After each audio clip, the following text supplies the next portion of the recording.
Chapter 1855 Punishment. Chapter 1855 Punishment. What? Zhan stood up in shock after hearing that Yuan had been disqualified. However, he was more shocked by Yuan's seemingly random brutality. How dare you, disciple? The sect elder turned to face Yuan and shouted at him after declaring the results. Not only did you kill a fellow disciple, but it was even deliberate. As much as Zhan wanted to believe in Yuan, even he couldn't deny that Yuan had purposefully killed his opponent. And it was more unbelievable that Yuan would lose control of his own power. Moreover, Yuan displayed clear killing intent before the match started, and right before killing his opponent. Nobody would believe Yuan had killed his opponent by accident, and nobody did. He killed senior apprentice brother by Zhan. No way. I knew there was something wrong with that bamboo disciple at the beginning of the match. So he had planned on murdering senior apprentice brother by this entire time. The audience was in an uproar because of Bai Zhan's fame. Yuan ignored the audience and faced the sect elder to respond to her question. I have nothing to say. It's true. I deliberately killed him. Elder Jing and Elder Sun were left speechless after hearing his confession. They wanted to believe it was an accident, but Yuan's confession left no room for doubt. Ah, what a disaster. Even if he's a cultivation genius, he won't be able to get out of this unscathed. I wanted to recruit him as my disciple too. One of the sect elders around Elder Sun suddenly sighed out loud. Even if the sect leader doesn't punish him, Senior Bai will definitely go after that disciple for killing his grandson. It was widely known that Elder Bai greatly doted and spoiled Bai Zhan, his grandson, so it wouldn't shock anyone if Elder Bai went after Yuan for his actions. It was only a matter of when. Why? Why did you kill him? The sect elder questioned Yuan. He offended me in the past. Yuan calmly responded. What? Sorry, but that's all I can say. Yuan shook his head. That's not good enough. Meanwhile, the sect leader watched everything play out with a slight frown on his face. Suddenly his eyes widened, and his expression shifted drastically. I remember now. Tianyang, you bastard. After realizing why he found Yuan familiar, the sect leader leaped from his seat and landed directly in between Yuan and the sect elder. Sect leader. The sect elder immediately took a step back and bowed to him. The sect leader suddenly swung his sleeves, and in an instant, the world around him seemed to freeze. Everything, the audience, the disciples, the sect elders, even the spiritual energy in the air, abruptly stopped moving, as if time itself had been halted. Yuan, however, remained unaffected. Tianyang, you bastard. What the fuck are you doing here? The sect leader roared, his eyes filled with killing intent. What? Yuan was taken aback by the sect leader's unexpected outburst, especially since Tianyang's name came out of his mouth, and it was even accompanied by killing intent. However, despite his shock, Yuan managed to keep a straight face and responded, Tianyang? Are you talking to me? My name is Xiaoyang though. Bullshit. You may look a little younger, but you're definitely Tianyang. The sect leader shouted. How else do you explain your mastery of the peerless immortal technique? There's no way you'd manage to reach that level in such a short time. You must have known it prior to coming here. After a moment of silence, Yuan said, It's true. I knew about the peerless immortal technique before coming here. However, that's only because I was taught it by sect leader Zhan. I am his disciple after all. What? The sect leader's expression suddenly froze. Ah, you don't recognize me because I had my mask back then, right? I was the one who asked if I could bring my companions, who would not be participating in the trial, with me. Sure enough, Yuan was wearing a mask before entering the immortal gates. However, that mask disappeared alongside his real body, hence why the sect leader didn't recognize him. The sect leader fell silent with a pondering face. Now that I think about it, there's no way he could be Tianyang. He looks too young, and that bastard should have died long ago. Eventually, the sect leader realized that had made a mistake. However, he didn't apologize and said, Forget it. Now tell me, why did you kill that disciple? Because he offended me, Yuan said, keeping it vague on purpose. I know you said he offended you in the past. However, you also claimed you'd never met him before. Yuan shook his head and explained. That was actually a lie. That disciple just didn't remember me, and I agreed with him to make him lower his guard. The sect leader narrowed his eyes at Yuan. Eventually he said, "Whatever. I don't care why you killed him, but you will be punished accordingly for breaking the rules." "What kind of punishment?" Yuan asked. 10 years in confinement, said the sect leader. Yuan raised an eyebrow and said, "You expect me to just accept this? I'm not spending 10 years in this trial, so you can just disqualify me from the trial entirely. Because you have something to do in the outside world? Then you should be happy to learn that time in this world flows differently, much slower than the outside world. Although you have spent over a year in this world, in reality, only a little over a month has passed in the outside world." "Really?" Yuan's eyes widened with surprise after learning this information. "What would I gain from making such a lie? I was going to announce this information sooner or later, anyway," revealed the sect leader. "Anyway, I will give you 2 choices since you are currently ahead of the pack. 1. You will spend 10 years in confinement, but your time limit to become an inner court disciple will be halted. Or 2. You will spend 2 years in confinement, but that timer will continue to tick even while in confinement, and all points you earn will be reduced by 50% for the next 5 years. Now, which do you choose?" Chapter 1856 2-Year Confinement. Chapter 1856 2-Year Confinement. For the first punishment, Yuan would spend 10 years in confinement, but his 10-year time limit to become an inner court disciple would be halted, so he could come out of the confinement and still have plenty of time to become an inner court disciple. However, the other participants would be far ahead of him. For his second option, instead of 10 years, he would only need to spend 2 years in confinement, but that 10-year time limit would not pause even while he is in confinement, giving him less time to reach his goal. Moreover, all of his earned points would be halved, slowing down his progress even further. No matter which option he chose, it would hurt his progress in the trial. 10 years is too long. I don't care even if I only have a year left to become an inner court disciple since I am already near the goal. The second option is definitely much better for me, even if I have to work twice as hard for the next 5 years. After spending a few moments considering his choices, Yuan responded, "I will choose the second punishment." The sect leader nodded and waved his sleeves again a moment later, unfreezing the time. "For deliberately killing a fellow disciple, I shall sentence you to 2 years of confinement, and all of the contributions you earned during this tournament will be nulled." The sect leader's judgment dumbfounded everybody. However, it was not because it was harsh. Instead, it was an extremely light sentence considering the crime Yuan had committed. Normally, if a disciple killed another disciple on purpose, they'd be crippled and expelled from the sect. Those with more background and protection would receive 10 years of confinement for punishment instead. Yet, Yuan would only receive 2 years for killing one of the most popular and well-liked disciples in the sect, not to mention Zhan's grandfather was an elder of the sect. However, despite the seemingly unfair judgment and favoritism, nobody dared to utter any complaints. "Elder Huang, bring this disciple to the confinement chamber." The sect leader commanded the sect elder, who was also the judge. "As you command." The sect elder proceeded to retrieve a pair of handcuffs made of a type of red jade, and cuffed them around Yuan's wrists. The moment the cuffs went on, Yuan stopped being able to feel or control his spiritual energy, almost as if had become immortal again. Then, the sect elder wrapped his spiritual energy around Yuan and flew away, taking Yuan away. Zhan could only watch in disbelief as Yuan quickly disappeared from their sight. Meanwhile, the disciples all angrily stared at Yuan, their eyes filled with hatred and rage. Many of them even silently vowed to avenge Zhan once Yuan emerged from his confinement. Once Yuan was taken away and the mess on the stage was cleaned up, the sect leader continued the tournament. However, the atmosphere had drastically changed, and everyone was busy talking about the incident. As for the bamboo disciples, those who were from his group recognized him and said, "Fuck, I knew that murderous bastard couldn't stop himself from killing again." "Huh. You know him?" "Yes, he was from my group in the bamboo garden. He is also the madman who went on a rampage and killed nearly everyone from my group.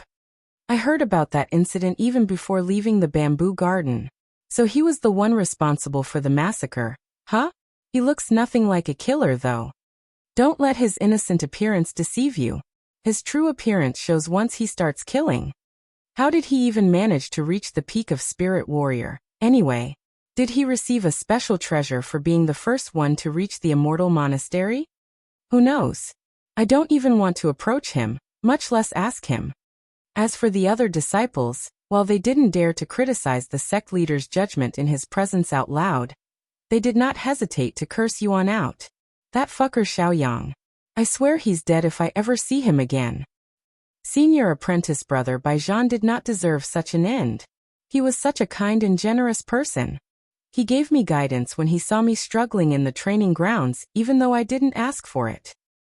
He also helped me a ton by giving me spirit stones to help with my cultivation. He even told me I didn't need to worry about returning it.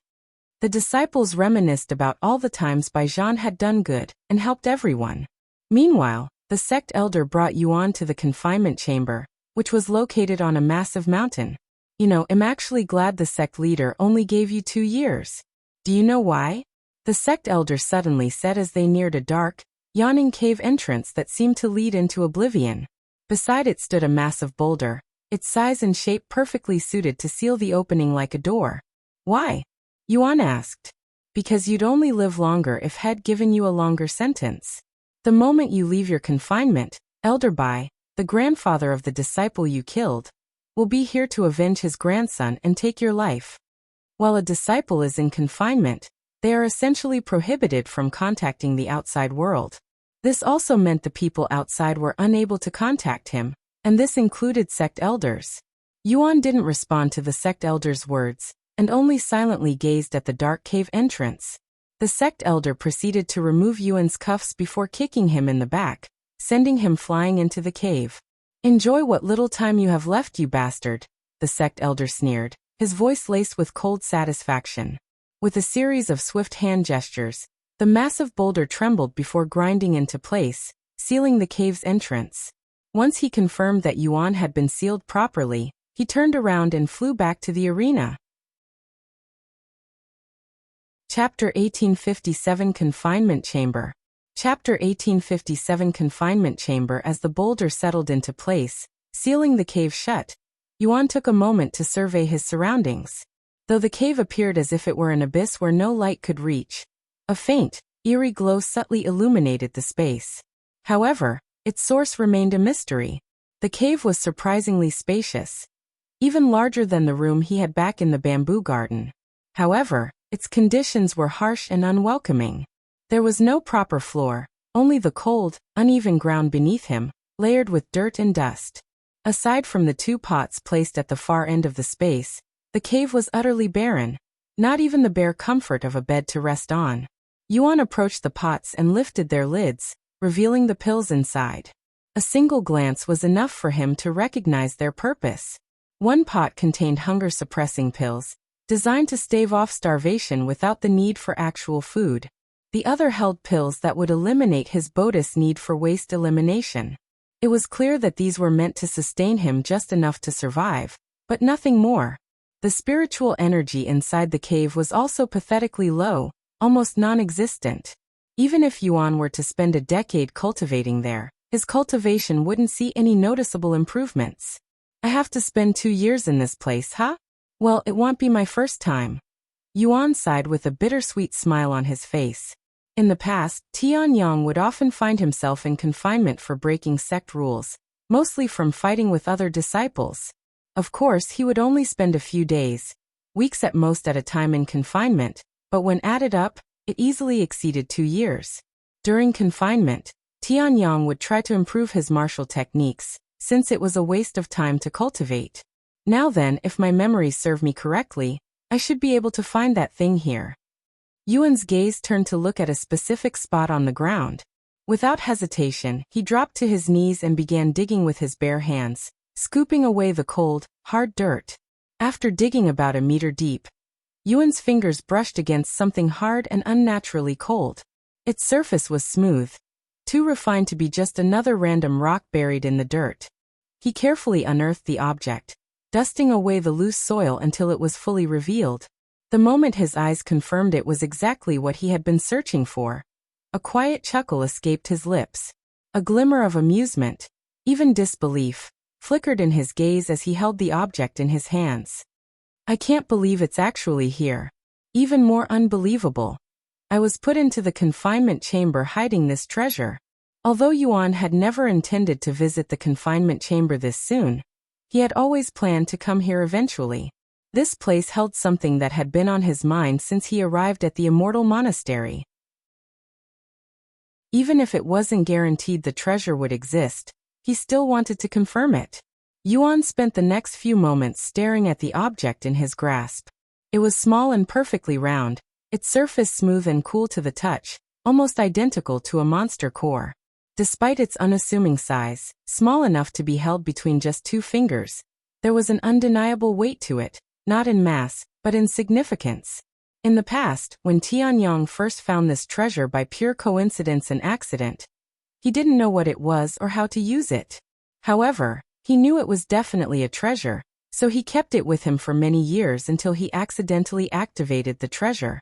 However, even after activating the treasure, Tianyong did not realize its significance or how it benefit him for many more years. I can't believe I am actually holding you in my grasp again.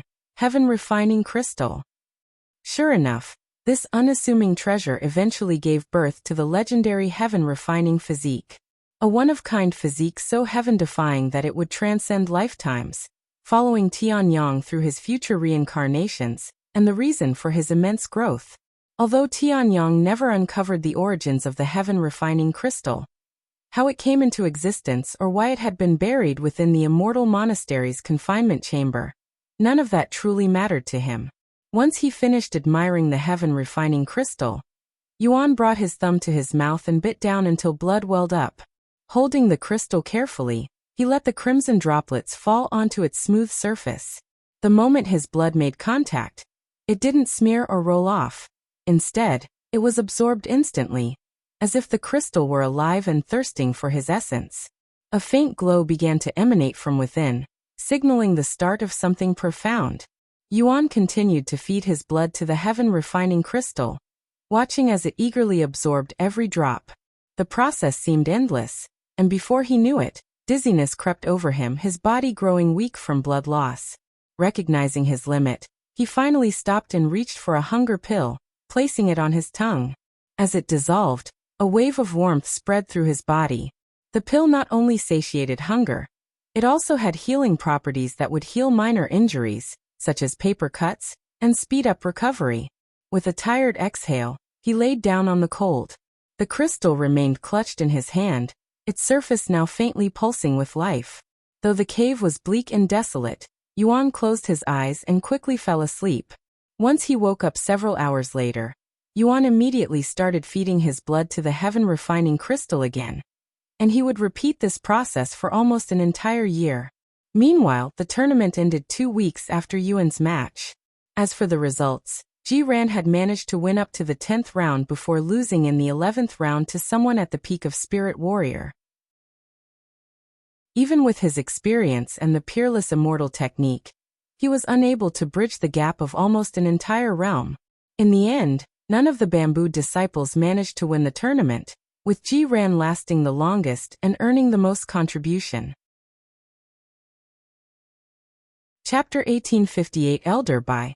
Chapter 1858 Elder Bai. Once the tournament concluded, Zhan wasted no time rushing back to find Shimeli and the others to notify them of the situation. What? Shimeli's voice rang out in sheer disbelief as she processed the news.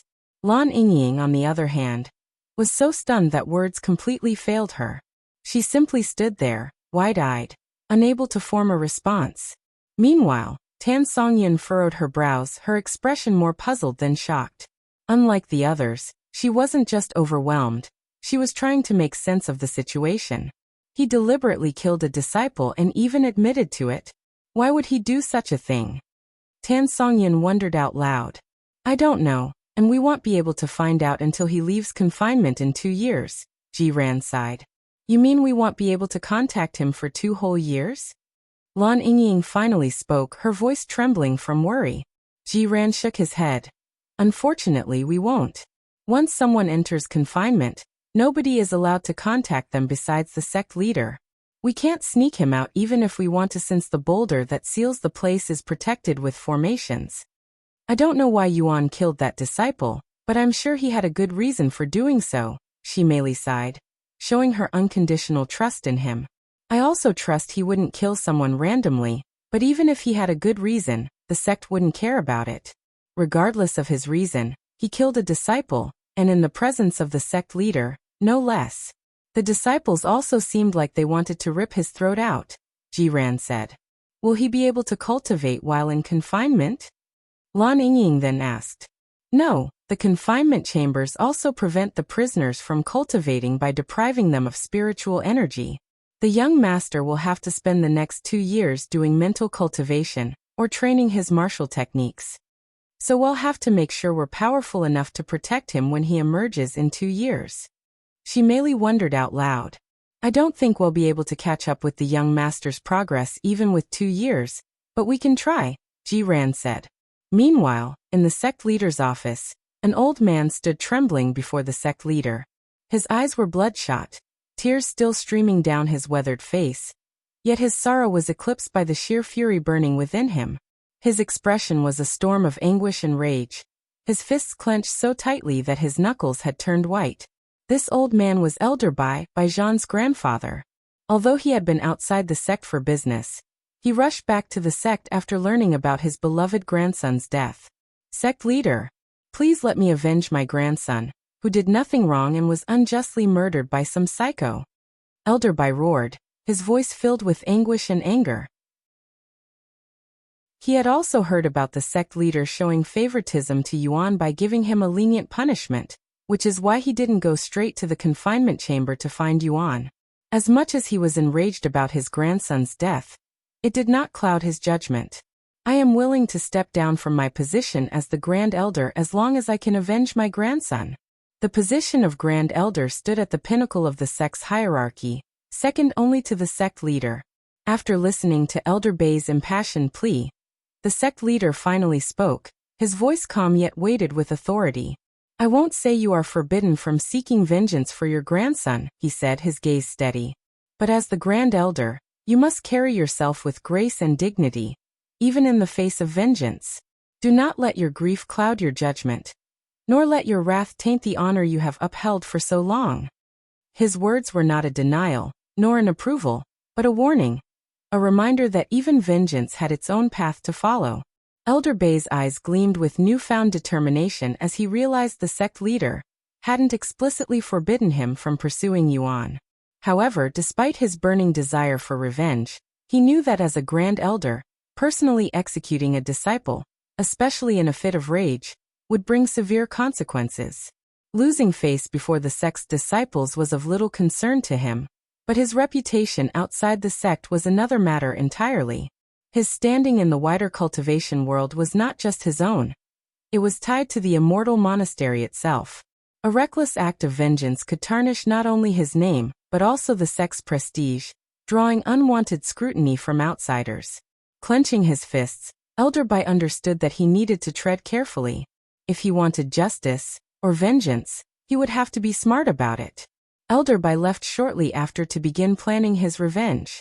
At the same time, Elder Jing and Elder Sun were having a conversation on a similar subject. So, what are you going to do? Will you try to protect that disciple from Elder Bai? Elder Jing asked Elder Sunday. Elder Sun let out a dry chuckle before shaking her head. Who are you talking to? Me.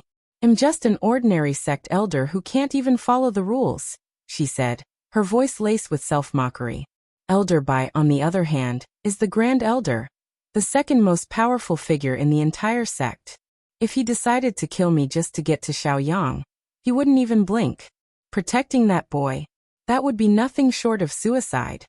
Despite her words, there was something unreadable in her expression, as if she wasn't entirely convinced by her own words.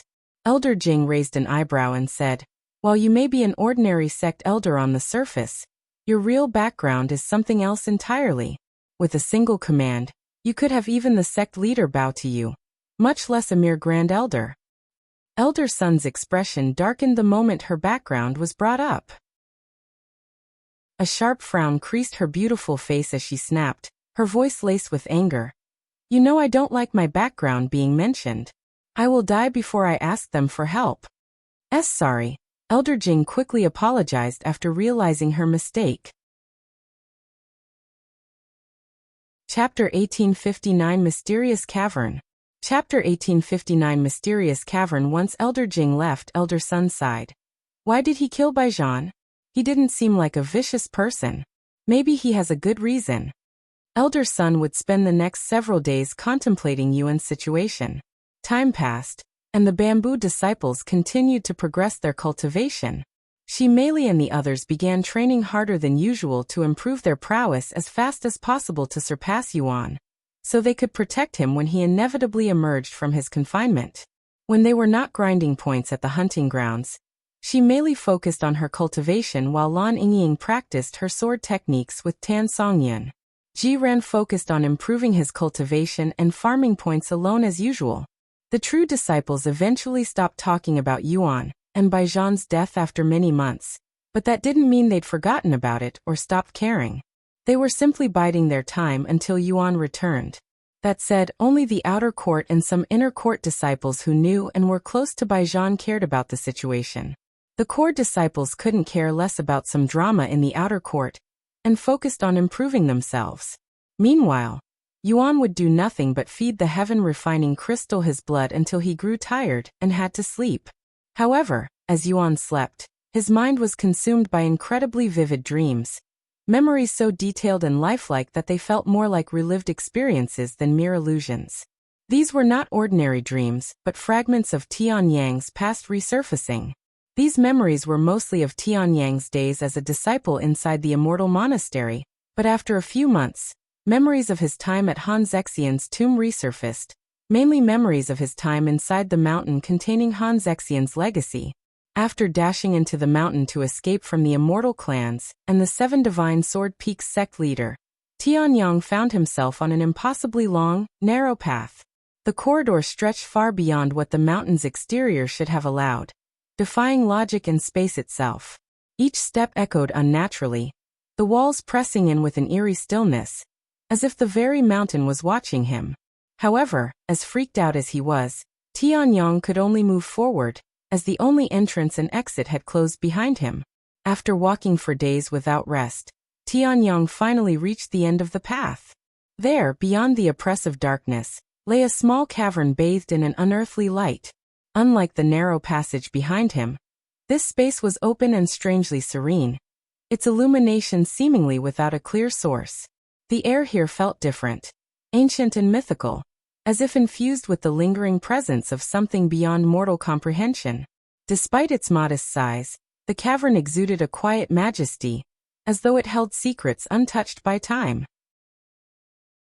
At the center of the cavern, a small waterfall cascaded down smooth stone, its gentle flow creating a serene ambience. At first glance, it appeared unremarkable, but Tianyang quickly noticed the water was saturated with dense spiritual energy, far richer than anything he had encountered before.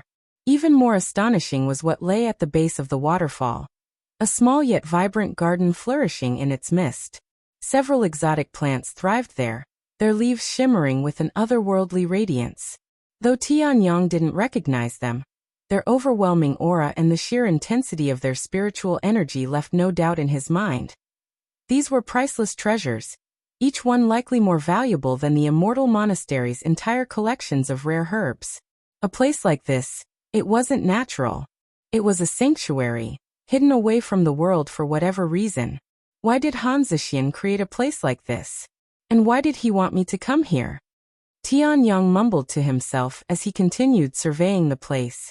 At one end of the cavern, Tianyang's gaze fell upon a peculiar sight, a square-shaped platform, resembling a bed, but made entirely of an unknown stone-like material. Unlike ordinary stone, however, this one seemed to be alive with energy, drawing in the densest spiritual essence from the surrounding cavern. The sheer amount of accumulated energy was so immense that a thick mist hovered above the platform, swirling like a living entity. It was clear this wasn't a mere resting place, but a cultivation platform of unparalleled quality. The stone itself was likely a rare, priceless material that refined and amplified the spiritual energy of anyone who meditated upon it. A treasure like this was beyond value and would start wars with experts battling for its ownership. Then, Tianyang's eyes were drawn to the cavern walls, where meticulously engraved texts covered nearly every surface. Each word was carved with precision, the deep, sharp strokes indicating they had been etched by a sword or dagger rather than a mere chisel or hand. The inscriptions carried an air of intent, each stroke imbued with meaning, as if the one who had written them had poured their very soul into the engravings. Though Tianyang couldn't immediately decipher them, he could sense their significance. They weren't just ordinary writings. They held knowledge, perhaps even secrets left behind by the creator of this place. As he stepped closer, he felt a faint resonance from the words, as though they contained lingering traces of the writer's will. Were they cultivation insights? Sword techniques? Or perhaps the final words of someone who had sought refuge in this mysterious place? With a deep breath, Tianyang reached out, his fingers brushing against the ancient engravings. The moment his skin made contact, a sudden, bone-chilling sensation surged through his entire being. It wasn't just cold. It was an unnatural, penetrating force that seemed to freeze his very soul. His instincts flared in alarm, and without hesitation, he yanked his hand back. Just what in heaven's name is this place? And what the fuck am I doing here? Tianyang swallowed nervously as he stared at his trembling hands. Once he calmed down, Tianyang continued exploring the cavern, his heart pounding with anticipation and nervousness. Chapter 1860 A Cultivator's Paradise. Chapter 1860 A Cultivator's Paradise. As Tianyang continued exploring the cavern, his attention was drawn to a wooden shelf nestled against one of the cavern walls. Despite the passage of time, the wood remained intact, exuding a faint aura that suggested it had been reinforced with spiritual energy. Resting atop the shelf were numerous spatial rings, and when Tianyang peeked inside one of them, he was surprised to find it completely filled with pills. However, Tianyang didn't know what kind of pills they were since his knowledge of pills was very limited. He checked the other spatial rings after placing down the first spatial ring. Once again it was filled with pills, but they looked and smelled different from the previous pills. Are all of these spatial rings filled with pills? Tianyang muttered to himself as he continued finding more pills with each new spatial ring he checked. Sure enough, after checking every single spatial ring, Tianyang found nothing but pills. After putting the last spatial ring down, Tianyang returned to the center of the room and sat down on the ground. A waterfall, priceless herbs, spatial rings with countless pills, a cultivation platform, and unknown words on the walls. What the hell was Zexian doing in this place? And what am I supposed to do here? Can I even leave this place? Tianyang was filled with questions, but nobody to answer them. Eventually, he started experimenting and studying the place in more detail. First, Tianyang decided to test the waterfall's water. Cupping his hands, he took a small sip. The moment the cool liquid passed his lips, a wave of vitality surged through his body. His fatigue melted away instantly, his energy rapidly recovering as if he had undergone days of deep meditation in mere seconds. However, the water's effects didn't stop there. A clarity unlike anything he had experienced before washed over him. His mind felt sharper, and his thoughts more refined. It was as if a veil had been lifted, allowing him to perceive everything with greater focus and understanding. Tianyang's eyes widened. This wasn't just ordinary spiritual water. It was a sacred elixir, capable of restoring not only the body but also sharpening the mind. The significance of such a resource was immeasurable. Even in the most powerful sects, water of this caliber would be considered an irreplaceable treasure. Next were the herbs. Although they looked delicious, Tianyang didn't actually dare to consume them. Unlike the waterfall, which seemed to flow endlessly, the herbs were limited, and he was worried they might not regrow once consumed. The most he could do was inspect them, but since he was not an expert in this field, he quickly gave up and moved to the cultivation bed. The moment Tianyang sat on the cultivation bed and took a deep breath, he could feel his cultivation improving by leaps and bounds. And he hadn't even started cultivating yet. With the cultivation bed, he could progress his cultivation with ease and maybe even catch up to the experts from the Immortal clans, regardless of his talents. As days turned to weeks, Tianyang found himself intoxicated by the experience. The rapid ascension of his cultivation, the intoxicating surge of power, it was unlike anything he had ever known. His body and mind craved more, urging him to stay, to immerse himself deeper into this endless growth. And so he remained seated for months, unmoving, consumed entirely by the boundless potential of the cultivation bed. Eventually, Tianyang emerged from his cultivation, and his peak Spirit King had soared past Spirit Emperor and Spirit Sovereign, entering Spirit Enlightenment and stopping at the peak of Spirit Enlightenment by the end. To increase his cultivation by 3 entire realms within just a few months was unheard of and unprecedented. Moreover, Tianyang noticed that his cultivation was no longer suppressed to Spirit King despite still being inside Han Zexian's tomb. I am actually still inside Han Zexian's tomb, right? I am not actually dead and in Cultivator's paradise, right? Tianyang wondered out loud. He wouldn't be surprised if the mountain actually existed in a different space and away from Han Zexian's tomb, which would explain how he could walk for days without encountering an end. After emerging from his cultivation, Tianyang took another sip of the waterfall before turning his focus to the words on the wall. However, he quickly gave up and went to check on the pills inside the spatial rings again. Since there was no way for him to know their effects without taking them outside to get examined, Tianyang had to consume them and examine their effects using his own body. How long have these pills been here? Pills shouldn't expire, right? It was a common rumor that pills never expired, their potency lasting for eternity. However, this was far from the truth. In reality, pills that aren't properly sealed or stored will gradually lose their effectiveness over time. The spiritual energy infused within them would slowly dissipate, weakening their medicinal properties until they eventually became nothing more than ordinary, powerless pills. If left unchecked for too long, some pills would deteriorate to the point where they crumbled like brittle crackers at the slightest touch. After embracing himself for the worst, Tianyang picked a random spatial ring and retrieved a pill from it before consuming the pill. After consuming the pill, Tianyang sat in silence, focusing intently on any changes occurring within his body, his back soaked in cold sweat. However, as the minutes stretched on, his anticipation slowly turned to confusion. Nothing happened.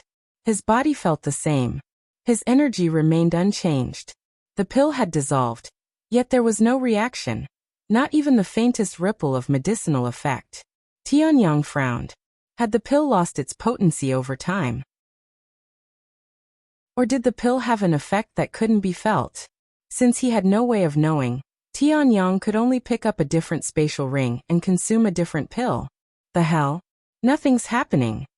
Tianyang exclaimed in disappointment when the second, third, and even fourth spatial rings contained pills that seemingly had no effect. Yet he continued examining the pills, throwing unknown pills with unknown effects into his mouth without any of his initial hesitation. Chapter 1861 Han Zexian's Diary. Chapter 1861 Han Zexian's Diary. After tirelessly picking up and testing the pills from one spatial ring after another, Tianyang finally sensed a change in his body upon consuming a pill from the 10th and final ring. At first, he braced himself, expecting a surge of spiritual energy, perhaps an increase in his cultivation or physical strength. However, what he experienced was something different, a sharpening of his mind. It was similar to the effects of the waterfall's water, but more concentrated. His thoughts became clearer, more refined, as if a fog he hadn't even realized was there had been lifted. Every detail around him appeared more vivid, and his comprehension of his surroundings heightened, almost as if the strength of his divine sense had been amplified 100 times. Since the 10th spatial ring had pills that actually worked, Tianyang put it aside and apart from the other rings in case he needed them. Now that Tianyang was done with the spatial rings, there was only one thing left in the cavern that he could realistically do, which was to return to studying the engravings on the wall. After staring at the wall for days, Tianyang realized one thing: that everything in the cavern seemed to assist Tianyang, or whoever was present in studying the engravings.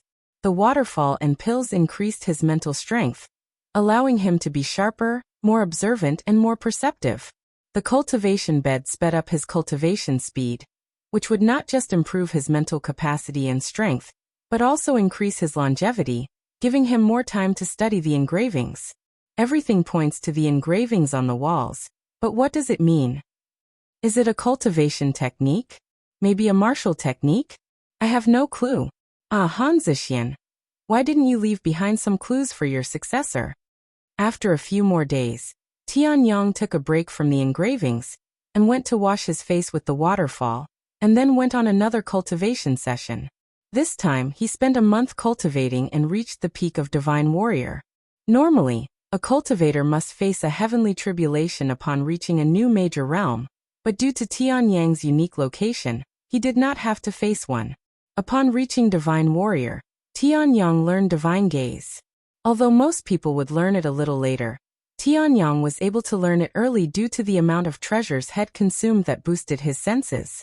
Once Tianyang grew accustomed to Divine Gaze, he decided to put it to use, scanning the cavern once more with his enhanced perception. As his gaze swept across the chamber, something caught his attention, something he hadn't noticed before. Once Tianyang grew accustomed to Divine Gaze, he decided to put it to use, scanning the cavern once more with his enhanced perception. As his gaze swept across the chamber, something caught his attention, something he hadn't noticed before. What's that? He muttered, his brows furrowing as his eyes locked onto the cultivation bed. At first glance, it appeared no different from before, perfectly shaped, exuding boundless spiritual energy. But now, under the scrutiny of Divine Gaze, he could see faint, almost imperceptible lines along its edges. It wasn't just a solid platform, it was hiding something beneath. Curious, Tianyang stepped forward and placed his palms against the smooth surface. Applying force, he pushed. To his surprise, the entire cultivation bed shifted.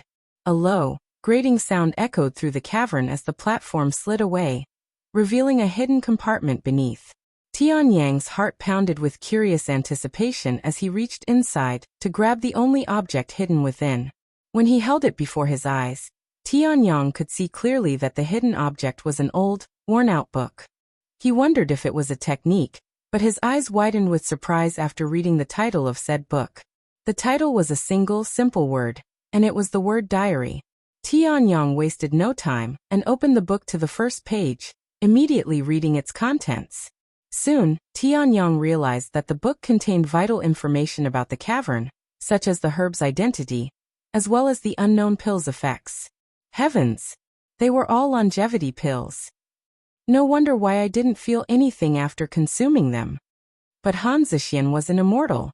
Why would he need longevity pills when he already can live forever without them? Tianyang's question was answered as he read more of the Han Zexian's diary. Apparently, the engravings on the cavern walls contained information about a powerful and mysterious entity, one that might be omnipotent, an existence that held absolute control over the divine heavens. The words carved into the stone seemed to whisper secrets far beyond mortal comprehension, knowledge that transcended even the most powerful cultivators. However, there was a terrible price for attempting to decipher them. Any effort to understand these inscriptions would directly consume one's longevity. It wasn't just a warning, it was a curse woven into the very text itself. The engravings were not meant for the unworthy, and those who sought their meaning would pay the cost with the most precious currency of all, their lifespan. As Tianyang continued reading the diary, his vision blurred, and an overwhelming fatigue washed over him. His eyelids grew heavy, his limbs sluggish, as if an unseen force was siphoning his very essence. It didn't take long before Tianyang realized it wasn't ordinary fatigue, but his longevity being drained. The diary wasn't just a record, it was cursed knowledge, just like the engravings on the wall. Every word he read came at a cost, and the longer he continued, the more of his lifespan was sacrificed. This curse was so powerful and unforgiving that even immortals, beings with seemingly infinite lifespans, were not immune to its effects.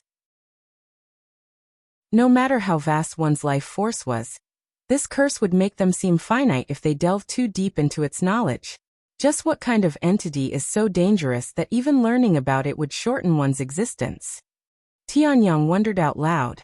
As insane and perilous as it was, Tianyang couldn't suppress the burning curiosity rising within him.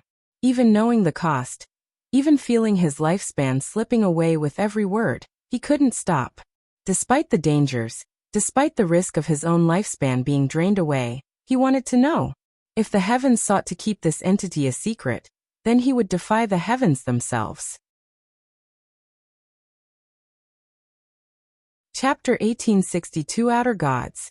Chapter 1862 Outer Gods. In order to continue reading Han Zexian's diary, Tianyang had to constantly replenish his diminishing longevity with longevity pills. Each of the longevity pills granted Tianyang 100 years of life. Although this may not seem like much at a glance, these pills were unique in the sense that they could be consumed endlessly. While most longevity pills could only be consumed once in a lifetime before their effects ceased, Han Zexian's longevity pills were an exception. They had no limit. As long as one had an endless supply, they could achieve eternal life. However, such pills were exceedingly rare and unimaginably valuable. Their creation required specific herbs, ones that were nearly impossible to find. These herbs could only thrive in the most harsh and unforgiving environments, where even the strongest cultivators would struggle to survive. Yet the very same herbs, once thought to exist only in the most extreme landscapes, were right here in the cavern, growing beneath the waterfall. It was clear that Han Zexian had concocted the longevity pills by himself using the herbs head grown. However, Tianyang was not an alchemist, so there was no way for him to utilize the herbs before him. This meant that once the supply of longevity pills ran out, Tianyang would not be able to acquire more. Fortunately for him, Han Zexian had left behind an immense supply of longevity pills, enough to increase his longevity by tens of millions of years. Yet, at the rate his longevity was being depleted, Tianyang wasn't sure the supply would last him until he could learn the secrets of the cavern. However, Tianyang didn't care and continued. Time slipped away like grains of sand through Tianyang's fingers. With his mind wholly immersed in Han Zexian's diary, he lost all sense of the outside world. 1 year, 10 years, 20 years. In what felt like an instant, 25 years had passed since Tianyang first set foot inside Han Zexian's cavern. During this time, Tianyang had managed to improve his cultivation to the peak of immortal ascension, and had also long finished Han Zexian's diary, and was now studying the engravings on the walls. Just finishing Han Zexian's diary had cost Tianyang over 1,000,000 years of his lifespan. Yet he felt no regret. The knowledge he had gained was beyond anything he had ever imagined. Through the diary, he had not only unraveled the mystery of Han Zexian's existence, but also uncovered his purpose in the cavern. According to Han Zexian, he had somehow stumbled upon forbidden knowledge. Information about entities so powerful they surpassed all mortal, and even immortal comprehension. These entities not only controlled the divine heavens, but they could even be dictators of their universe. Han Zexian referred to these unfathomable beings as outer gods. Entities beyond the reach of mortals, immortals, and even divine beings. Their very existence defied logic, and their power was so absolute that even the highest realms of cultivation could not comprehend them. Han Zexian became obsessed with these beings, dedicating the rest of his life to studying them. His desire to learn more eventually evolved into something far more dangerous. He sought to contact them. This pursuit led him to this very cavern, a place Tianyang had initially assumed belonged to Han Zexian. However, in truth, the cavern wasn't Han Zexian's creation, and the cultivation bed and engravings on the wall existed before Han Zexian's arrival. The only things that truly belonged to him were the herbs and the longevity pills. As for Han Zexian's tomb, while it was indeed created by Han Zexian, this cavern was never originally part of it. In truth, the cavern existed somewhere else entirely, and the tomb itself was nothing more than a method of transportation, a gateway that led here. Tianyang had suspected this from the very beginning, so he wasn't too surprised about it. Tianyang hoped to find a translation of the engravings on the walls, but Han Zexian never managed to decipher it, or so Tianyang thought, as the diary lacked any mention of it. Tianyang looked at the longevity pills and mumbled to himself. Maybe Han Zexian actually managed to contact these outer gods, hence why he left his supplies here and disappeared. If Han Zexian had failed, It would have only been because his entire lifespan had been drained away from trying to decipher the engravings. However, the abundance of remaining longevity pills suggested otherwise. If he had perished from longevity depletion, he would have consumed every last pill. The fact that so many pills were still left behind meant Zexian hadn't met his end in such a way. After spending over a decade studying the engravings, Tianyang had begun to understand it. While he didn't decipher the words, he could somehow feel and understand them. It was a weird phenomenon that Tianyang couldn't comprehend himself. As time passed and the supply of longevity pills neared depletion, Tianyang at last grasped the true meaning of the engravings. Although the engravings didn't reveal any new information about the outer gods, they revealed something much more valuable, a method of contacting the outer gods. This engraving is actually a technique, one that lets me contact the outer gods. He clenched his fists in excitement. Perhaps Zexian actually managed to understand the engravings and fulfilled his goal of contacting the outer gods. However, as much as Tianyang yearned to contact the outer gods, a deep sense of unease held him back. What would happen to him if he succeeded? After all, Zexian had likely attempted it and succeeded. Yet he was nowhere to be found. No body, no trace, as if he had been erased from existence itself. The unknown loomed before Tianyang, both tempting and terrifying. Despite everything, I am still stuck in this place. I might as well give it a try and see what happens. Tianyang sighed, his gaze lingering on the ancient engravings. He had uncovered forbidden knowledge, deciphered the truth behind the outer gods, and sacrificed an unimaginable portion of his lifespan. Yet he remained trapped inside the cavern with no way out. Zexian's diary, despite its wealth of knowledge, contained no mention of a way to leave the cavern. Tianyang was no different from a caged beast, left with only two choices: to wait for an escape that may never come, or to take the risk and reach out to the outer gods. After spending days pondering about it, Tianyang decided to contact the outer gods. Chapter 1863 Encounter with an Outer God. Chapter 1863 Encounter with an Outer God. After deciding that he would contact the outer gods, Tianyang spent another few months learning the technique used to contact them. Once he was prepared, Tianyang sat on the cultivation bed, took a deep breath and began muttering, "O ancient gods beyond the veil of reason, where time coils and the stars weep, heed my call. I invoke the nameless, whose shadows consume light, whose whispers unravel fate. Through the fracture of all that is, through the silence where even Tao crumbles, descend and make this world your own."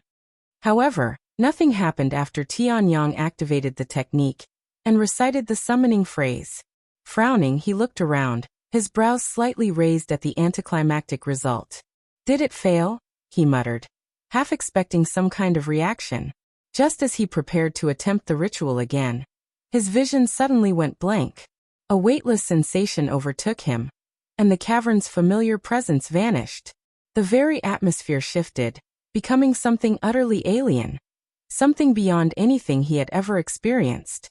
He was no longer where he had been. The cavern, the engravings, the cultivation bed, all of it was gone. Instead, an endless void stretched before him, vast and incomprehensible. Tiny flickering lights dotted the darkness, resembling distant stars, yet they felt eerily different, as if they were watching him. Unbeknownst to Tianyang, he had been transported to the starry sky, a realm beyond the sky of the divine heavens, and a place untouched by mortals or immortals at his time. Where am I? How did I get here? What happened to the outer gods?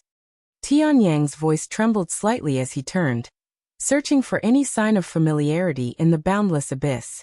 A moment of silence stretched across the void. Then a voice, deep, profound, and utterly overwhelming, resounded through his very being. "By outer gods, are you referring to me?" The sheer weight of its presence sent shivers down Tianyang's spine. Before him, an immense silhouette emerged from the abyss, its scale so vast that his mind struggled to comprehend it. If he were to compare his own size to the silhouette, it'd be like comparing an ant to an elephant. The figure bore the shape of a human, yet its form was anything but ordinary. 10 arms stretched outward, 5 on each side, exuding an aura of absolute dominion. Tianyang's breath was caught in his throat. He had sought the outer gods. And now he stood before one. An outer god, they really exist. Tianyang swallowed nervously. I'm sure you have a lot of questions, but unfortunately, I cannot answer them at the moment. That said, since you are the first human to ever decipher my engravings, I shall grant you a wish. Tell me, what do you desire? Can you grant me any wish? Tianyang asked after snapping out of his daze. The outer god did not respond, almost as if it deemed it was pointless to answer such an obvious question. After a brief moment of contemplation, Tianyang finally spoke, his voice steady despite the overwhelming presence before him. I have only experienced losses throughout my life. Time and time again. I've watched everything slip through my fingers because I was too weak to protect anything. His fists clenched, not in anger, but in unwavering resolve. If I could have any one thing in my life, it would be power. The power to protect what I want to protect. However, with that said, his gaze hardened as he looked up at the towering entity. I don't want such power to be handed to me. There was no hesitation in his words. Therefore, what I want is talent. The talent to surpass everyone. This was not a request for mere strength. It was a demand for the right to forge his own path. After a moment of silence, the outer god spoke. So you wish not for strength but the chance to acquire the strength you desire. Huh? What an amusing human. Then it continued. Unfortunately, I cannot grant that wish. What? Tianyang showed a puzzled frown upon hearing this, as he thought the outer god was omnipotent, and could grant him any wish. I cannot give you what you already have. Although you may not be aware of it, you already possess such talents. That's ridiculous. If I had even a sliver of talent in me, I wouldn't have struggled so much. Tianyang shouted, his voice raw with frustration, feeling like he was being mocked. You don't have to believe me. Regardless, I cannot grant you that wish. You may choose a different wish. Tianyang sighed. I don't have another wish. You can grant me whatever you want. In that case, I shall grant you something I believe is befitting of your existence, the outer god declared, its voice reverberating through the endless abyss. Before Tianyang could react, a golden light materialized in the vast darkness, its radiant light pulsing with an indescribable energy. It drifted forward, moving with an ethereal grace, as though drawn by fate itself. In the next instant, the star shot toward him. Tianyang barely had time to process what was happening before it pierced into his chest, disappearing into his body. What did you just do to me? Tianyang asked. That is for you to find out. Suddenly, a powerful ripple surged through the distant void, distorting the fabric of space itself. The presence was vast and ominous, something beyond Tianyang's comprehension. The outer god's gaze shifted toward the disturbance. I shall end our conversation here, it declared. Just as the abyss began to tremble, the outer god's attention returned to Tianyang for one last moment. This will not be the last time we speak, for it seems our existences are intertwined by fate. Until next time, human. Before Tianyang could respond, the void around him collapsed. The starry abyss twisted, and his consciousness was forcefully pulled away, as though reality itself was ejecting him from this realm. When Tianyang snapped out of his daze, he found himself back inside the cavern, seated on the cultivation bed just as he had been before, almost as if his encounter with the outer god was only a mere dream. Chapter 1864 Leaving Han Zexian's Cavern. Chapter 1864 Leaving Han Zexian's Cavern. After returning to the cavern, Tianyang's body was immediately drenched in sweat. A crushing exhaustion weighed down on him, as if every fiber of his being had been wrung dry. His breath came in ragged gasps, his limbs trembling uncontrollably. Despite having accumulated over 1,000,000 years of longevity, his brief encounter with the outer god had drained nearly all of it away. Tianyang, ignoring his exhaustion, hurried to the shelf and snatched the only spatial ring that still contained longevity pills. Inside, only about 100 pills remained, enough to increase his longevity by another 10,000 years. Without hesitation, he popped a pill into his mouth. As it dissolved, warmth spread through his body, and his vitality slowly stabilized. So that was an outer god, huh? Unbelievable. Despite just meeting one himself, Tianyong still found it difficult to believe such a powerful entity could exist. Wait a second. That outer god claimed I was the first human to decipher its engravings. What about Han Zexian? What happened to him? Tianyong had originally believed that Han Zexian had deciphered the engravings and successfully contacted the outer gods long before him, but he turned out to be wrong. This made Tianyong wonder about Han Zexian's mysterious disappearance. However, Tianyong didn't dwell too long on Han Zexian. As intriguing as the mystery was, there was something far more pressing at hand, his own predicament. Even after contacting the outer god, he was still stuck inside the cavern with no way out. With no other options, Tianyong started searching every nook and cranny of the cavern. Though he had taken a quick look when he first arrived, he had only checked the obvious spots. Now, with no choice but to be thorough, he began a more careful search, hoping to find something he had missed before. However, even after looking through the entire place not once but twice, Tianyong was unable to find anything.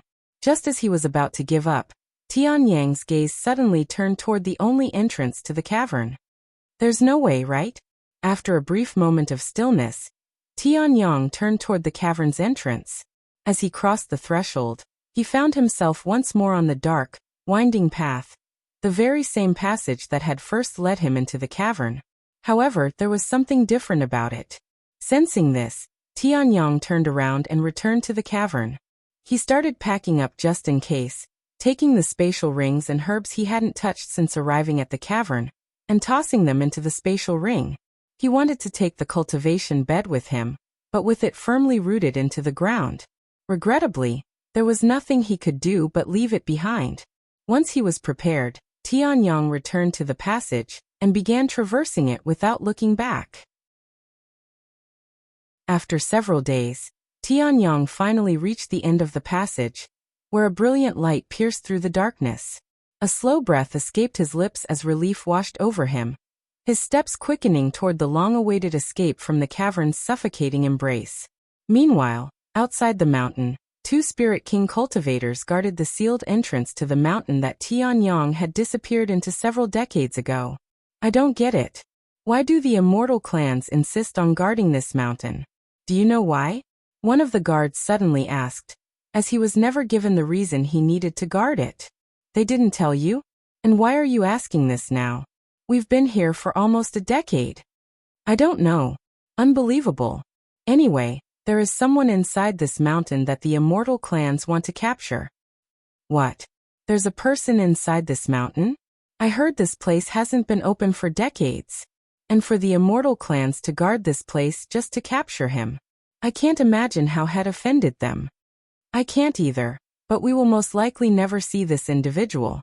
Hell, I wouldn't be surprised if had already perished inside.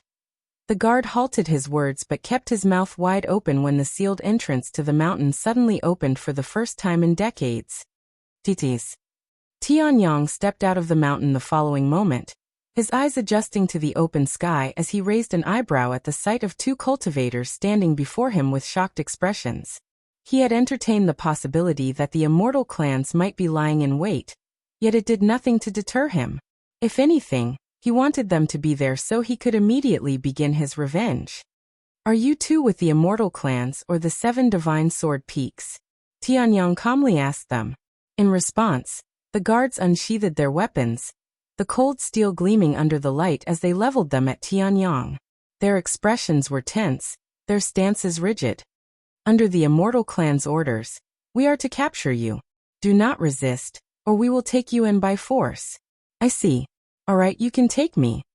Tianyong raised his hands and surrendered himself. The guards were pleasantly surprised by how smoothly it went. However, as they took a step toward him, Tianyong suddenly activated Limitless Sword Domain, killing the two guards before they could even react. So they won't let me go even after so many years, huh? Good. Very good. This will make hunting them down even more satisfactory. Tianyong laughed as he flew away from the scene. Meanwhile, within the grand halls of the Immortal Gu clan, a lone servant stood vigil over 2 luminous jade slips, their glow pulsing faintly in the dim chamber. For years, they had remained undisturbed, carrying the essence of their owners, until now. Without warning, the light within them flickered, faded, and then vanished entirely. A heartbeat later, both jade slips cracked, the fractures spreading like veins of death before they shattered into countless fragments. When the servant, who was half asleep, saw this, he hastily ran out of the room to report the news. Chapter 1865 Heaven Refining Crystal. Chapter 1865 Heaven Refining Crystal. Patriarch Gu of the Immortal Gu clan sat in his secluded chamber, immersed in deep cultivation. The flow of qi around him was steady, his breath synchronized with the universe itself. Each inhale refined his power, and each exhale expanded his control over the profound energies of the world. Yet, in an instant, that harmony was shattered. A loud, urgent banging erupted against his door, the force behind it so jarring that it sent ripples through the qi in the chamber. His eyes snapped open, a flicker of irritation flashing across his face. Who would dare disturb him while he was cultivating? With a flick of his sleeves, the door flung open, and before the individual outside could so much as step inside or utter a single word, Patriarch Gus' voice exploded like thunder, reverberating through the halls with unrestrained fury. You better have a damn good reason for disturbing my cultivation, or I will feed you to the dogs. His piercing gaze locked onto the trembling figure before him, his presence suffocating. The servant immediately fell to his knees and reported in a trembling voice. This lowly servant has urgent news to report. The soul-bound life jade of the two guards at Han Zexian's tomb had just shattered. The guards have been killed. What? Patriarch Gu instantly stood up in shock, with disbelief written all over his face. After the incident, the Immortal clans kicked everyone out of Han Zexian's tomb, and sealed it so that only approved individuals could enter.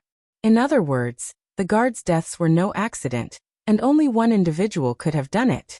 That bastard has finally stopped hiding and crawled out of his rat hole. Patriarch Gus' voice thundered through the chamber, his fury palpable. As he seethed, a strange sensation coursed through his left arm. The very same limb Tianyang had severed in their last encounter, but was eventually healed with treasures. However, even having fully healed, he would often feel phantom pain where Tianyang had cut, a constant reminder of his humiliation.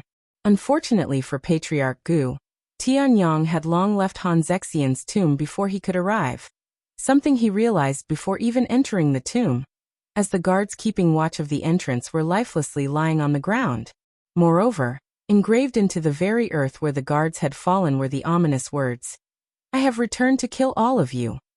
The moment Patriarch Gus' gaze fell upon them, a chilling sensation washed over him.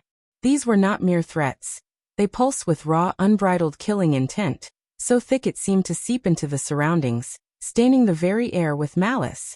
He could also feel the deep hatred embedded in every stroke, as if Tianyang had carved the message not just into the ground, but into the souls of those who would read it. Despite knowing that Tianyang was no longer inside the tomb, Patriarch Gu still entered it and traveled to the mountain. He wanted to confirm if the door was open now that Tianyang had come out. Unfortunately for him, the doors had closed shortly after Tianyang left. He left the tomb shortly after and contacted the other Immortal clans, notifying them of Tianyang's return. After a deep slumber, Yuan woke up with a puzzled look on his face. "Why did I see Patriarch Gu in that dream?" he muttered out loud. He thought he was recalling Tianyang's memories, but if that were the case, he wouldn't have been able to see Patriarch Gus' reaction to Tianyang's return.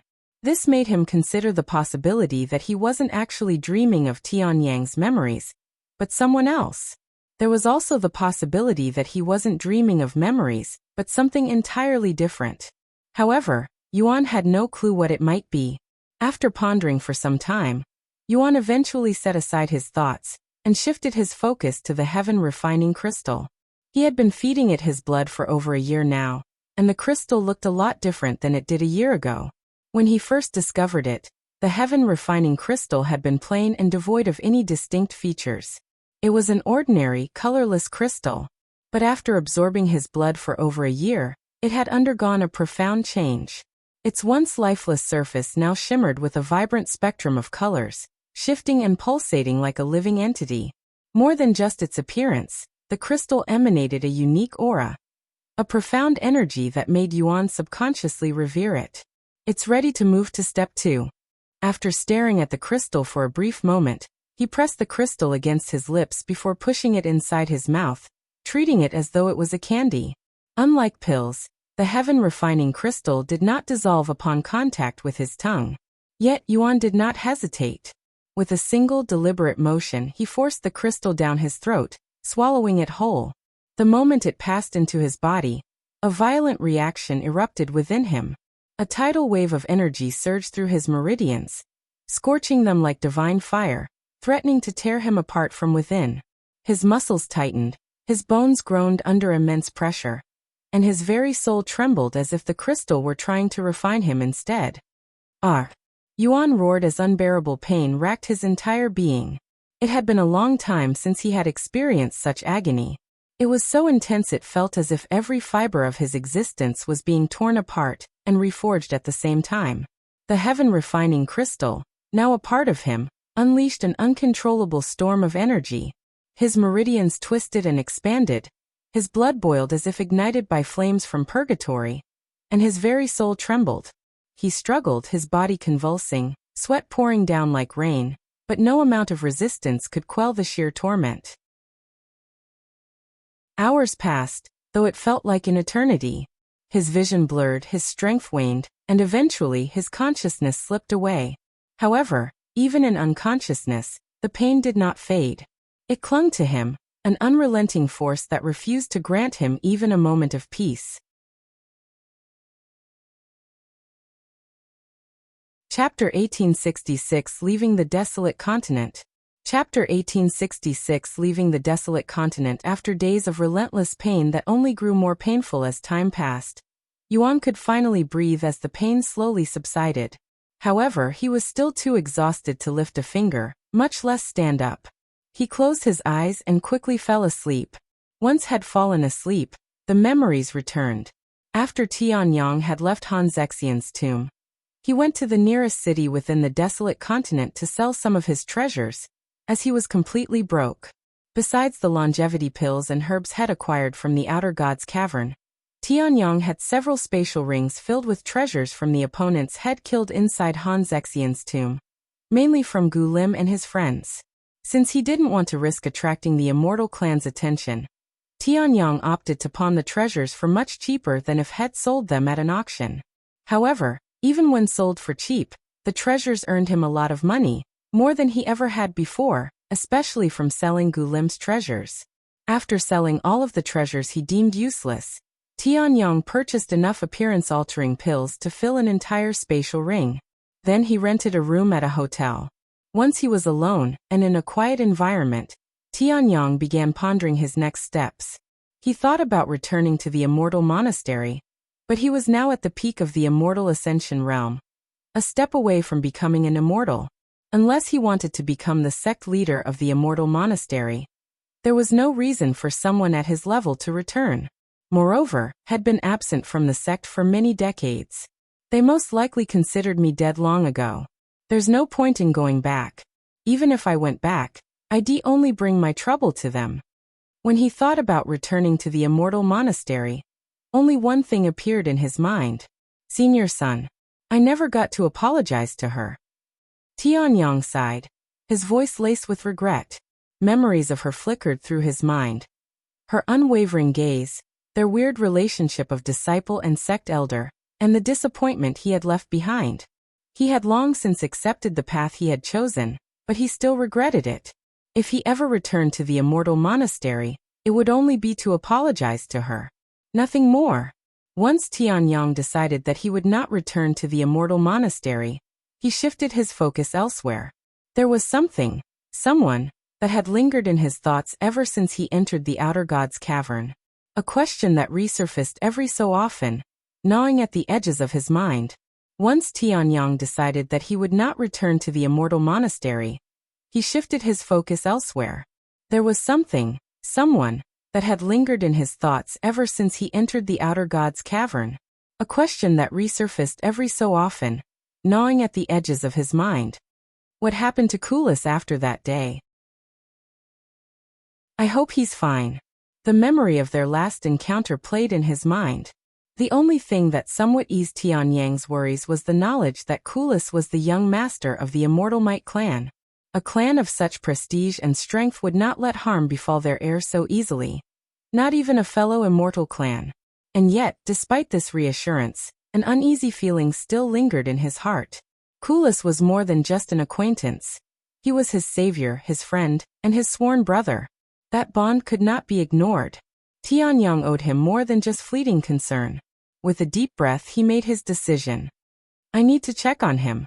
However, he did not know where to start. Should he visit the Immortal Might clan, or should he ask around? No, I shouldn't try to contact Kulas directly, especially when the Immortals clan knows of our connection. I'd only be bringing him trouble by doing that. Another individual suddenly came to mind. What if I asked her? Inside his mind was a beautiful woman, Ren Xia, Kulas' ex-fiancée. If I recall correctly, Ren Xia belonged to the Immortal Sword clan. Once he had a destination, Tianyang left the hotel and made his way to the Immortal Sword clan, which was on the other side of the world. But first, he'll need to leave the Desolate continent. They should have restored the ship services by now, right? Tianyang made his way to the docks to see if the ship's services were operational. Sometime later, he confirmed that a ship would arrive in 2 weeks. Although Tianyang could easily traverse through the sea by flying at his cultivation, he didn't know the directions and feared he might accidentally encounter the mysterious sea demon that killed Huang Xiaoli's family again. Even at the peak of immortal ascension, Tianyang wasn't confident he would be able to defeat that monster. After paying for a spot, Tianyang waited for the ship to show up. 2 weeks later, when the ship finally arrived, Tianyang boarded and began his journey back. A little over a week into the trip, while he was cultivating, a sudden announcement shattered his focus.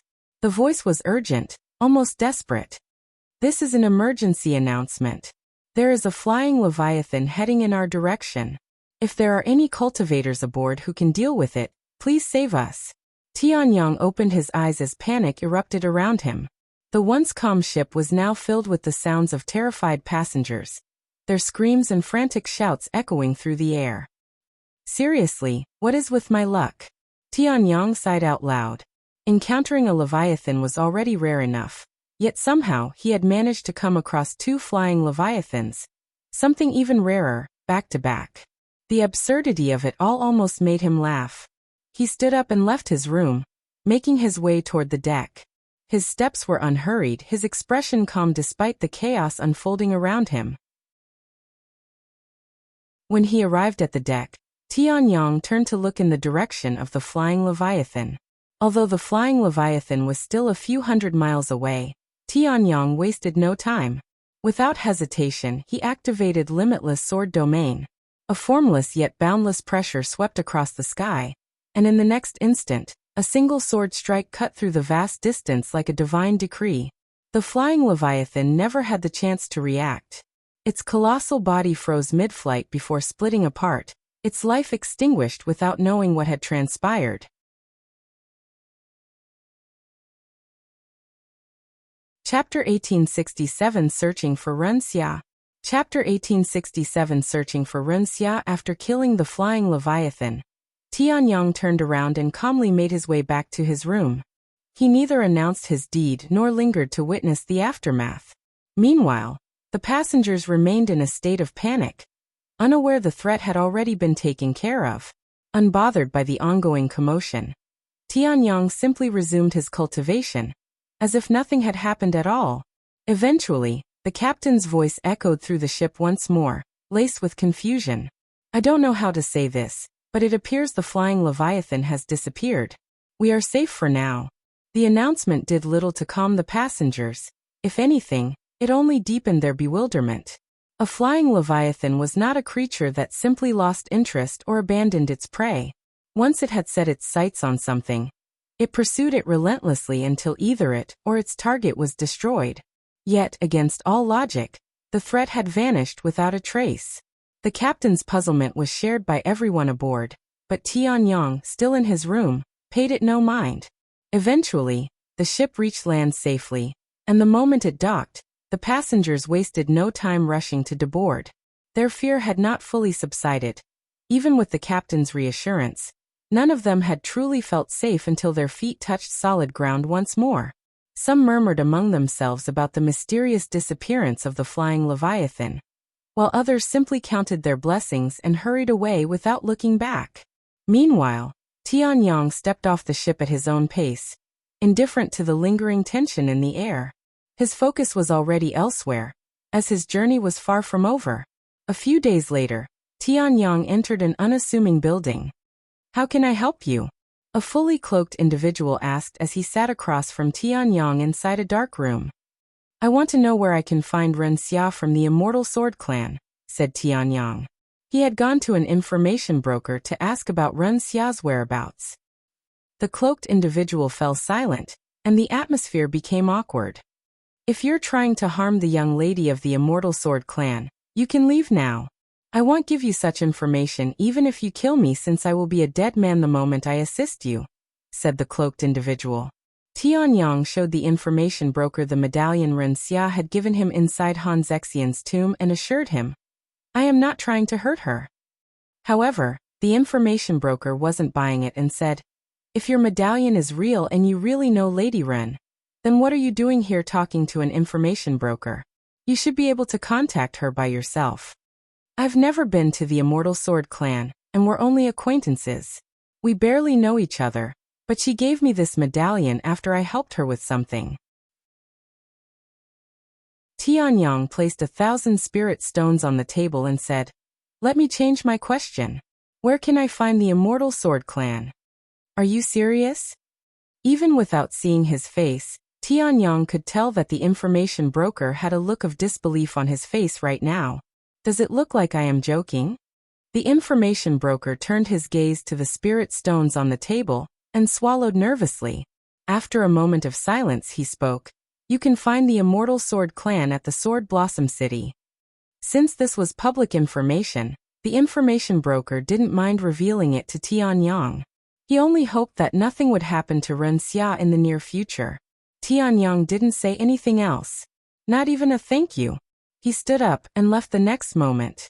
A few months later, after using several teleportation arrays and traveling from city to city, Tianyang finally arrived at Sword Blossom City, a place that lay on the opposite side of the world from where his journey had begun.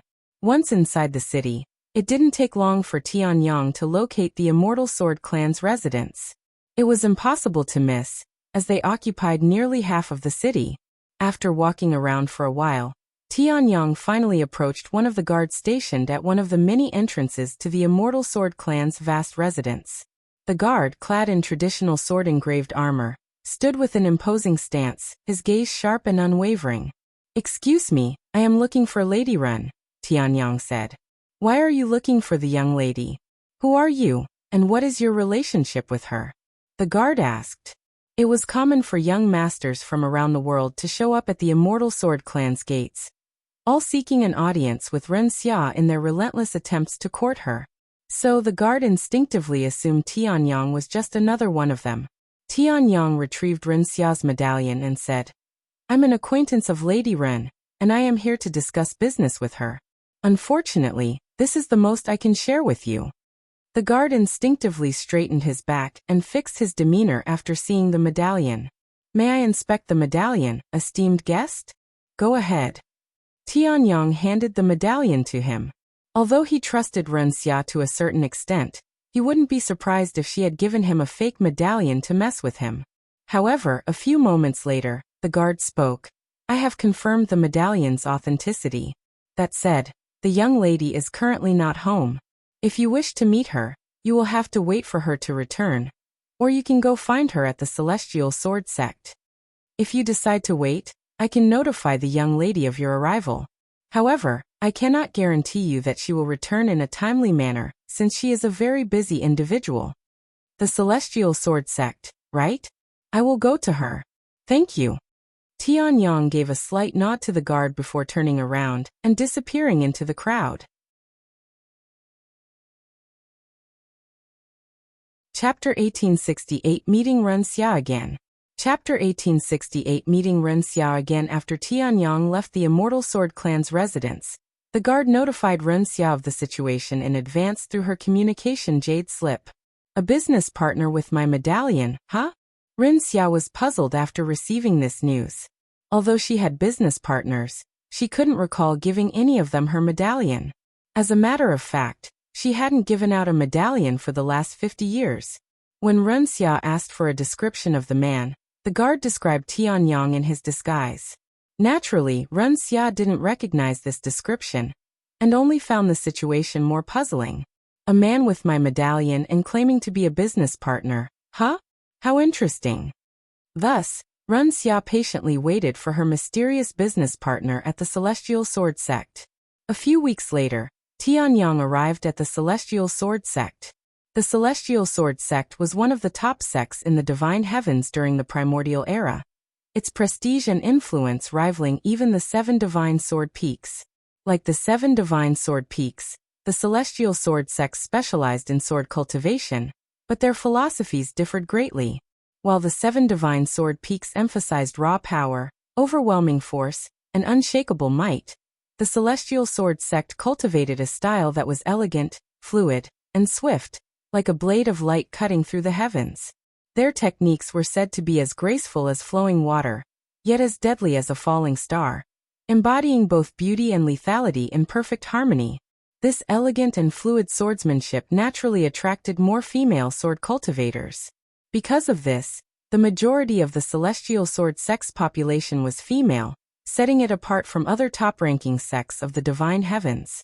Though not exclusively a sect for women, it had long been recognized as a haven for female swordmasters, producing some of the most powerful and revered swordswomen in history. Tianyang approached their entrance, which was guarded by 2 female disciples. I am looking for Lady Ren Xia from the Immortal Sword Clan. Tianyang showed the guards the medallion as he spoke. Since the disciples couldn't determine whether the medallion was real or fake, they had no choice but to notify a sect elder for assistance. Under normal circumstances, the guards would have allowed Tianyang to enter the sect without much issue. However, this situation was different. Ren Xia was the young lady of the Immortal Sword Clan. Because of her exalted status, the Celestial Sword Sect treated her differently, enforcing stricter protocols, and ensuring that only those who passed their scrutiny could approach her. A sect elder arrived half an hour later, and asked Tianyang a few questions, before leaving to contact Ren Xia. Lady Ren, there is someone who wishes to see you. He has your medallion and claims to be a business partner, the sect elder notified Ren Xia. Should I bring him to you? Yes, but bring him to the 7th Celestial Peak. I'll be waiting for him at the Blossom Garden there, said Ren Xia. I understand. I'll bring him to you immediately. Even sect elders had to act like servants before the presence of the immortal clans. Sometime later, the sect elder led Tianyang to the Blossom Garden in the 7th Celestial Peak. The Blossom Garden was a tranquil retreat where disciples went to relax and meditate. Nestled atop a large hill, the garden was adorned with a variety of rare and exotic plants, their fragrances blending into the crisp mountain air. At the very peak of the hill, a massive cherry blossom tree stood in full bloom, its delicate pink petals drifting gracefully with the wind, painting the landscape in soft, fleeting beauty. Right beside the cherry blossom tree stood a small pavilion, its elegant structure blending seamlessly with the serene beauty of the garden. Inside, a single table sat at the center, surrounded by jade chairs carved with intricate patterns that reflected the refined aesthetic of the Celestial Sword Sect. However, what drew Tianyang's attention the most was that one of the chairs was already occupied. The figure seated there exuded an air of quiet authority, her presence effortlessly commanding the space around them. It had been over 50 years since Tianyang had last seen Ren Xia inside Han Zexian's tomb. Back then, she had already been a beauty, but she had matured into an even more breathtaking presence since then. Her once youthful features had refined, exuding a quiet grace and confidence that only time and experience could forge. Her pink hair fluttered gently in the breeze, catching the soft light of the cherry blossoms, creating a mesmerizing contrast against the serene backdrop of the garden. As she turned her gaze toward the sect elder, Her expression remained calm yet commanding. Thank you. Her voice was smooth and composed, carrying the elegance befitting someone of her status. The sect elder gave a respectful nod, but she made no move to leave. Instead, she remained in place, her presence unwavering. It was clear she had no intention of stepping away. Ren Xia, however, didn't object. She, too, was wary of Tianyang's identity, and allowing the sect elder to stay only reinforced her caution. Turning her gaze back to Tianyang, her sharp eyes studied him from head to toe, a quiet scrutiny that carried both curiosity and suspicion. Finally, she spoke, her voice composed. I do not have the best memory, so I apologize if this may come across as rude, but could you jog my memory with your name? There was no hostility in her tone, but neither was there warmth. I would like to speak in private, Tianyang said as he placed her medallion on the table.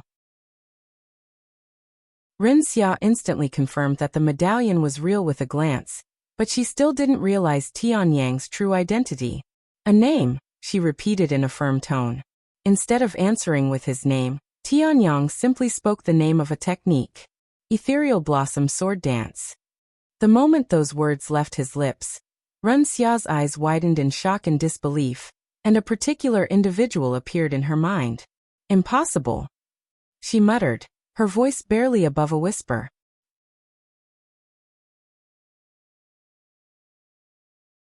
Chapter 1869 Meeting Ren Xia Again 2. Chapter 1869 Meeting Ren Xia Again 2. The moment the sect elder noticed Ren Xia's abnormal reaction, her instincts flared. Without hesitation, she moved swiftly to Ren Xia's side, her expression sharp with vigilance. In a single motion, she drew her weapon, the cold gleam of her blade reflecting the gentle light of the cherry blossoms. She leveled the tip of the sword directly at Tianyang, her voice filled with suspicion and authority. Who are you? Her stance was unwavering, her aura surging as she prepared for any possible threat.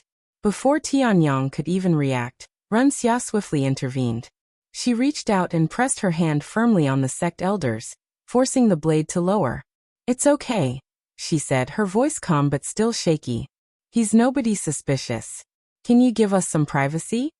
The sect elder's eyes flickered with hesitation. Ren Xia's reaction had been far from normal, and now she was suddenly vouching for this stranger? After a brief moment of tension, the sect elder reluctantly sheathed her sword, though her sharp gaze remained locked onto Tianyang. As you wish, Lady Ren. With that, she stepped away, though it was clear she wouldn't go far. Now only Tianyang and Ren Xia remained beneath the cherry blossom tree. Once Ren Xia had full control over her emotions again, she sat back down and spoke. Is it really you? Tianyang sat down and calmly responded. 2 weeks. His answer to her question was the exact amount of time it took him to learn the technique. I see. So it really is you. Ren Xia's voice was soft. She exhaled slowly, as if releasing a weight she hadn't realized she was carrying. How long has it been since then? I thought you would never make it out of that place alive. She had never expected to see him again after learning about his situation with the Immortal clans, and yet here he was. However, Tianyang ignored her question and went straight to the topic. I didn't come here to reminisce. Kulas. What happened to him after I entered the mountain? Where is he now? Ren Xia's body trembled again after being reminded of someone she'd forced herself to forget. Sorry, but I do not know. Do you really expect me to believe that?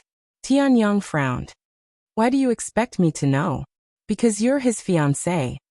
Ex-fiancé. We broke our engagement at the tomb. Did you forget? That doesn't mean anything, nor does it change the fact that your clans are close enough to engage the two of you. There's no way you wouldn't know about his situation. Ren Xia let out a quiet sigh, her gaze drifting slightly as if recalling a distant memory. I truly don't know what happened to him, she said, her voice genuine, devoid of pretense. All I know is that he was taken away by the patriarchs of the other immortal clans. I haven't heard from or about him since then. And you never bothered to ask about him? Tianyang frowned. Why would I? Ren Xia shrugged, her expression indifferent. Besides our forced engagement, our relationship could barely be considered more than acquaintances. Even now, I couldn't care less about his situation.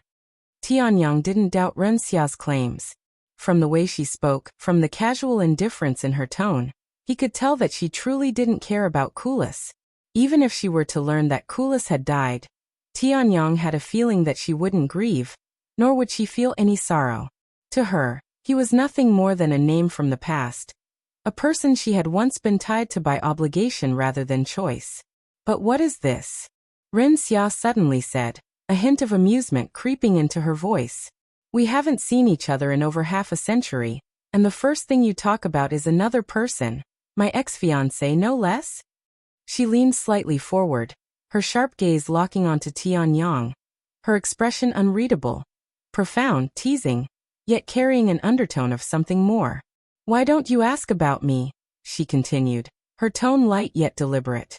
Like how I've been doing? Or whether I've found another partner or not. I'm not interested in your affairs, Tianyang coldly responded. However, this only made Ren Xia more aggressive. You know, I would occasionally think about you, even though I was confident you were dead or would be soon. I knew you were a special individual, but even I couldn't have anticipated how special you were. How did you escape the tomb? I know the Immortal Gu clan has that place watched around the clock despite how long it's been. Yet, Tianyang didn't play into her game. His expression remained calm and unwavering as he replied, I'll tell you if you help me acquire information on Kulas. Ren Xia blinked before a playful smirk appeared on her lips. Leaning back slightly, she crossed her arms in amusement. I don't want to, she said in a teasing sing-song tone, her eyes gleaming with mischief. Even the coldest of men would have had their demeanor soften at the sight of Ren Xia acting so playfully. Her teasing tone, her mischievous smirk, and the way she carried herself with effortless charm could easily smite any man. Yet Tianyang only frowned. If I recall correctly, you still owe me a favor for helping you acquire the ethereal blossom sword dance. I am here to claim that debt. After being reminded of her debt to him, Ren Xia's playful demeanor vanished. Her expression hardened, the amusement in her eyes fading as she straightened her back, exuding the cold, commanding presence that befitted her status. She stared at him with an icy gaze, her voice devoid of the light-hearted tone she had moments ago. And what are you going to do if I refuse? She challenged, her words sharp and deliberate. Since you don't want to have anything to do with me, I no longer have a reason to keep you around. A pause. Then her next words carried a thinly veiled threat. Hell, I might even capture you right now and gift you to the Immortal Gu clan as a present. Tianyang didn't immediately respond, but the atmosphere around them had changed drastically.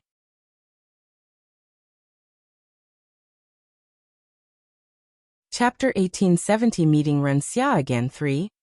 Chapter 1870 Meeting Ren Xia Again 3. When the sect elder sensed the tense atmosphere between Tianyang and Ren Xia from afar, she thought about approaching them but hesitated. Just as the sect elder took a step forward, Tianyang suddenly released a chuckle. His voice was calm, yet there was an undeniable confidence in his tone. You'll capture me and gift me to the Immortal Gu clan? Sorry, but I don't think you're qualified to do such a thing. Ren Xia frowned, and her eyes narrowed. What did you just say? Am not qualified? She repeated, her tone turning sharp. Who do you think you are? You were just a peak spirit king 50 years ago, she stated. I don't know what happened inside the mountain, but I highly doubt you've managed to surpass me in cultivation in such a short time. Ren Xia's cultivation had already reached the peak of Divine Lord when she first met Tianyang inside Han Zexian's tomb. Now after 50 years, she had ascended even further, reaching the 6th level of Divine King. Her growth was nothing short of astounding. In just half a century, she had achieved what would take most cultivators centuries to accomplish. Within her generation, she was virtually unparalleled. Only the top geniuses from the other immortal clans could rival her, and even among them, few could claim to be superior. As for Tianyang, his cultivation was only at the Spirit King, not even close to stepping into the divine realm. Compared to Ren Xia, the gap between them should have been insurmountable. Moreover, unlike her, Tianyang had no access to vast resources or powerful cultivation techniques provided by a prestigious clan. Most importantly, he lacked the talents, which might as well be non-existent compared to Ren Xia. By all logic and reason, there was simply no way for Tianyang to surpass her. At least, that's what Ren Xia truly believed. Hearing her words, Tianyang smiled and said, "You're only at the 6th level of Divine King. I can kill you with a single flick to the head with my current strength." Ren Xia's eyes widened slightly, her initial shock quickly replaced by disbelief. "You're bluffing," she snapped, refusing to accept his claim. Yet, despite her immediate rejection, a sliver of doubt crept into her mind. For Tianyang to instantly perceive her exact cultivation level, it could only mean two things. Either he had already reached close to her level, or he had surpassed it. "I would reveal my cultivation to prove myself, but I don't want to cause a scene. However, if you're serious about your threat, go ahead and try capturing me. I didn't escape Han Zexian's tomb by chance." Ren Xia clenched her fists under the table and asked, "And what are you going to do to me? Kill me?" "If I have to." Tianyang instantly responded without an ounce of hesitation in his voice. "My family will avenge my death even if it's the last thing they do. I am already being hunted by several immortal clans. Having another one on that list won't make much difference. I will destroy them all eventually." Tianyang's bold words would have enraged anyone from the immortal clans, especially someone of Ren Xia's status. To claim he would destroy not one but multiple immortal clans, it was nothing short of madness. And yet, Ren Xia couldn't help but smile. A smirk tugged at her lips as she shook her head, a glimmer of amusement flickering in her eyes. "You're really one crazy son of a bitch," she said, her tone half mocking, half admiring. "But that's exactly what I like about you." Tianyang's level of madness and defiance was exceedingly rare, and for someone like Ren Xia, who was attracted to such personalities, it was an irresistible charm. "All right." She released a defeated sigh.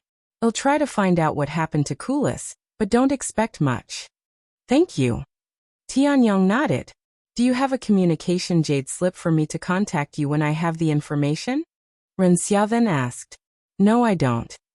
"Then here is mine." Ren Xia tossed a jade slip at him, and it was not just any ordinary communication jade slip, but one she would only use for emergency contact. "I'll contact you when I have the information on Kulas. Unfortunately, I cannot guarantee you any time frames on when it'll be available." "I can wait," Tianyang said. Ren Xia stood up and began approaching him. "So, what are you going to do now? Do you have a place to stay? My house is pretty spacious, you know." Tianyang raised an eyebrow at Ren Xia's ridiculous offer, his expression clear with disbelief. "Are you seriously asking someone who's being hunted by the immortal clans to stay with you?" he asked. "I even threatened you not long ago. You're just asking for trouble now." "You're worried about me? Maybe I do have a chance after all." Ren Xia chuckled. "Sorry, but that's not possible." "Why do you say that? Do you already have a partner? You don't give such vibes."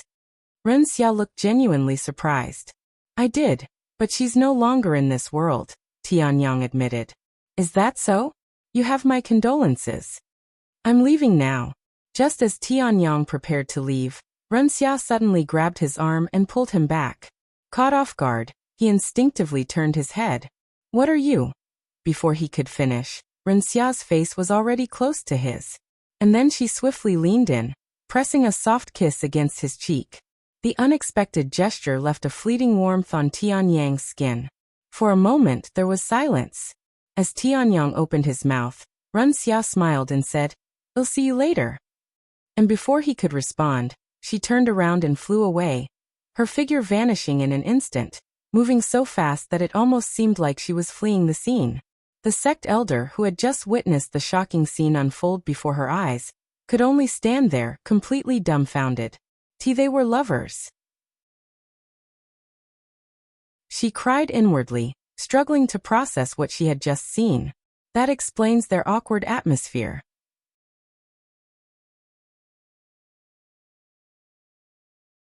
Chapter 1871 Information on Kulas. Chapter 1871 Information on Kulas. Tianyang stood there, completely dazed, even long after Ren Xia had left. Eventually, almost absent-mindedly, He lifted his hand and touched the spot where Ren Xia had kissed him. The warmth was still there.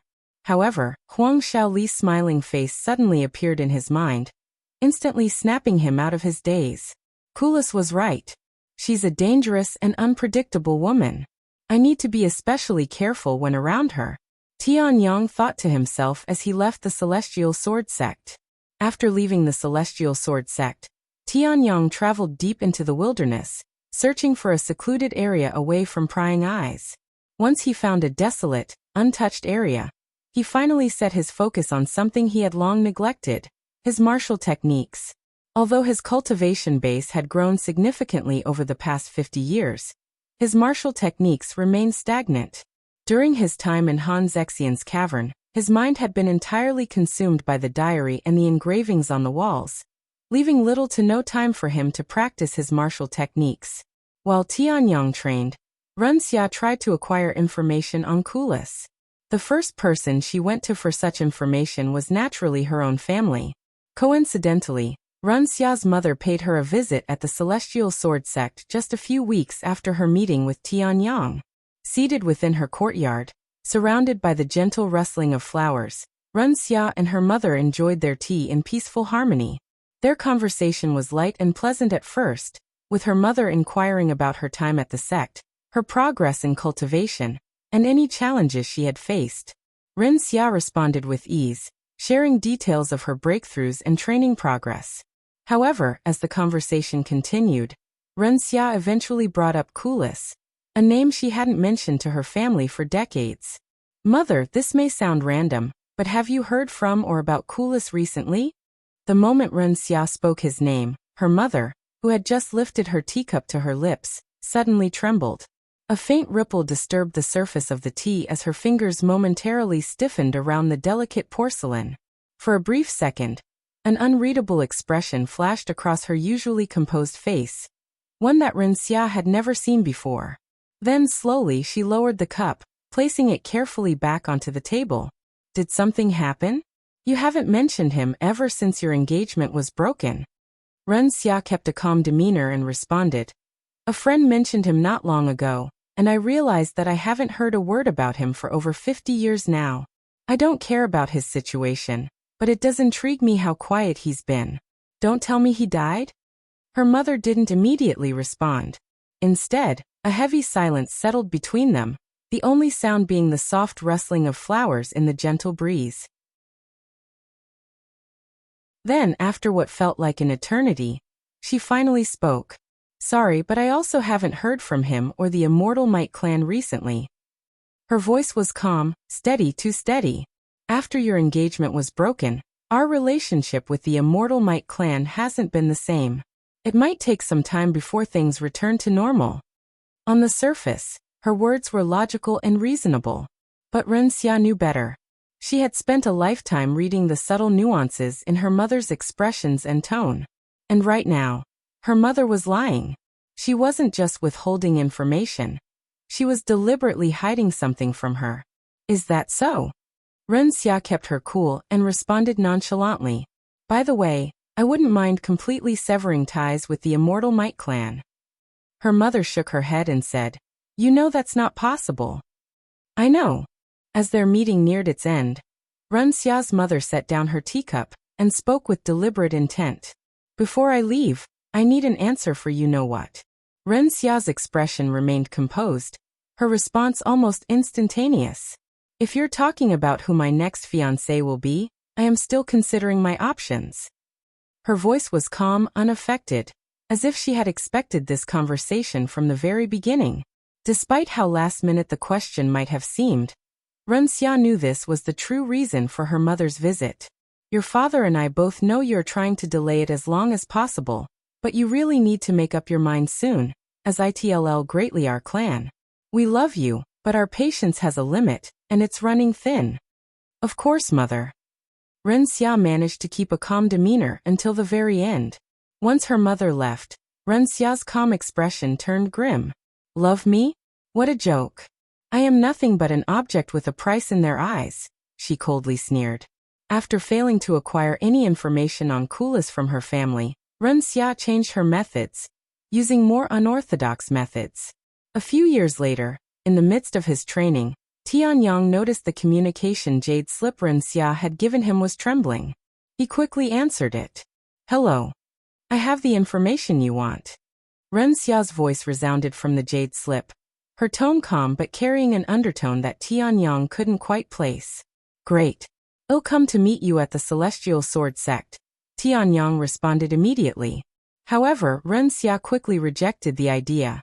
No, let's meet somewhere else. I'll give you the location in a few days. The moment she said that, Tianyang's expression darkened slightly, and a bad feeling settled in his gut. Okay. And with that, their conversation ended. For the next several days, Tianyang waited anxiously for Ren Xia to reach out again. A week later, Ren Xia finally reached out with the location. I'll be there in 3 days, Tianyang replied. Okay. Without hesitation, Tianyang set out toward the destination. 3 days later, he arrived as promised, stepping into a private room at a quiet restaurant where Ren Xia was already present. Yet the setting was anything but ordinary. There was no food on the table, and Ren Xia was in disguise.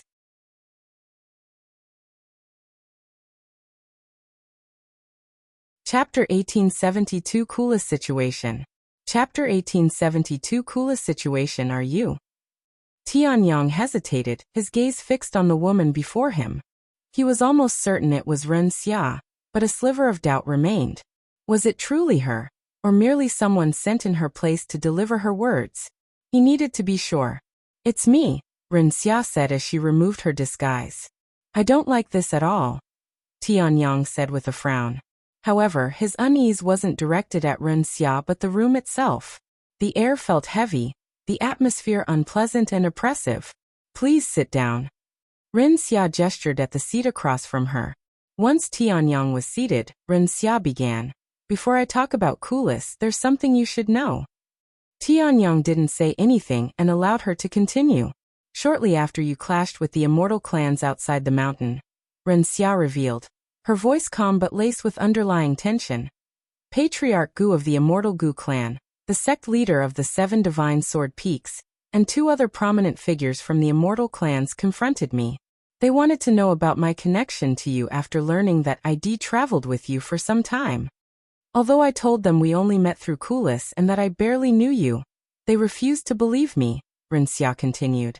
They accused me of conspiring against the Immortal clans alongside Kulas and you. A bitter smile tugged at her lips. Conspiring against the Immortal clans? That's a stretch. Tianyang raised an eyebrow. You not only killed Patriarch Gu's son but also acquired Han Zexian's legacy, not to mention the limitless sword domain as well as other techniques. That's right. They also know that you'd acquired several techniques inside Han Zexian's tomb. Everything you've done seems directed at the Immortal clans, so I am not surprised they think you are conspiring against them. So nothing happened to you, right? Tianyang asked. I wouldn't be here if that were the case. Thanks for worrying about me though, she smiled. Now tell me about Kulas, he said. I'll be honest. I don't have much information on Kulas, and what information I managed to gather had cost me a fortune, she said. Get straight to the point. Ren Xia stared at him for a long moment, her gaze unreadable. Then, with a quiet sigh, she finally revealed. According to the information I obtained, Kulas was taken away by the Immortal Gu clan after you entered that mountain. Since then he hasn't been seen or heard from by anyone, including his own family. Tianyang's expression darkened, but he remained silent as she continued. This information wasn't difficult to find, but as you know, it still took me several years to contact you. Anyway, the Immortal Might clan began pouring their resources into another heir shortly after Kulas' disappearance. That only happens when the previous one is either dead or no longer qualified. The weight of her words settled over the room, the unspoken implications pressing down like a suffocating force on Tianyang. Are you saying that Kulas is dead? Tianyang roared, his voice shaking the room as his expression twisted with anger. His hands clenched into fists, veins bulging beneath his skin. The very idea was unbearable. Kulas gone? Just like that? Ren Xia met his gaze steadily, unfazed by his outburst. I'm saying that, to the Immortal Might clan he might as well be. Also, let me finish. After taking a deep breath, Ren Xia continued. Kulas isn't dead, but he's currently imprisoned in the Immortal Confinement Dungeon. Immortal Confinement Dungeon? Never heard of it. Tianyang frowned at this unfamiliar yet ominous name. I'm not surprised. It's a secret prison shared by the 9 immortal clans, she explained, her tone grave. A place reserved for those who have committed unforgivable offenses against them. Once someone is sent there, they are never seen again. Even within the immortal clans, only trusted members are aware of its existence. Tianyang fell silent, deep in thought. A moment later he asked, where is the Immortal Confinement Dungeon? Ren Xia's eyebrows shot up. Don't tell me you're planning to break Kulas out of that place? Tianyang scoffed. Of course. Why else would I be asking? To bring him lunch? Ren Xia blinked, momentarily caught off guard. Of all the responses she had expected, sarcasm wasn't one of them. For a moment, she could only stare at him in a daze, unsure whether to be exasperated or impressed. Eventually, she snapped out of her daze and said, sorry, but I don't know. I told you that only trusted members of the immortal clans know about its existence, right? Well, even few people know its location. Aren't you the young lady of the Immortal Sword clan? Your status should be pretty high up there. Of course it is, but that doesn't mean I know everything that happens within the immortal clans. Moreover, I am just a... Ren Xia suddenly stopped mid-sentence, her expression flickering with bitterness, though it vanished almost instantly. She took a breath before continuing, her tone firmer. Anyway, I cannot help you with this. If I dig any deeper, they'll start noticing, especially when it comes to information on the Immortal Confinement Dungeon. Hell, I probably don't even have the funds to continue, as I am already near bankrupt from this favor. Is that so? Tianyang murmured, his voice devoid of emotion as he fell into silence once more. Ren Xia watched him carefully, her eyes studying his expression. Finally, unable to hold back her curiosity, she asked, so, what are you going to do now? My goal hasn't changed in the slightest. If Kulas is imprisoned within the Immortal Confinement Dungeon, I will get him out of there, he declared. And how in heaven's name are you going to do that? You don't even know its location. There are many ways to find out. Don't tell me you're going to kidnap someone from the immortal clans? Ren Xia said in a somewhat joking tone. Tianyang glanced at her, a small smirk tugging at his lips. That doesn't sound like a bad idea.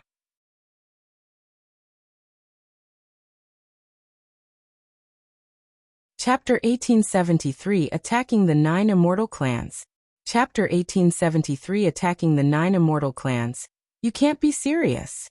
Ren Xia exclaimed, eyes widening in shock at Tianyang's response. Tianyang simply looked at her unfazed. Ren Xia pressed on.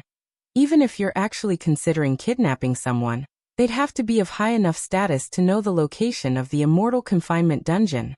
Only elders of the immortal clans have access to that information. How strong are the elders of the immortal clans? Tianyang then asked. Most of them are within the Immortal Ascension realm, but a few have already stepped into the realm of Bronze Immortals. They are not individuals you can simply kidnap and threaten, Ren Xia said, shaking her head at the absurdity of Tianyang's plan. If they're only at the Immortal Ascension realm, then it's doable. Ren Xia stared at him, utterly speechless. Immortal Ascension cultivators weren't just powerful. They were on the cusp of true immortality, standing at the peak of the mortal world. Even among the immortal clans, they were revered as near-invincible figures. The idea of kidnapping one was nothing short of madness. Unbelievable. She finally said, barely able to form the words.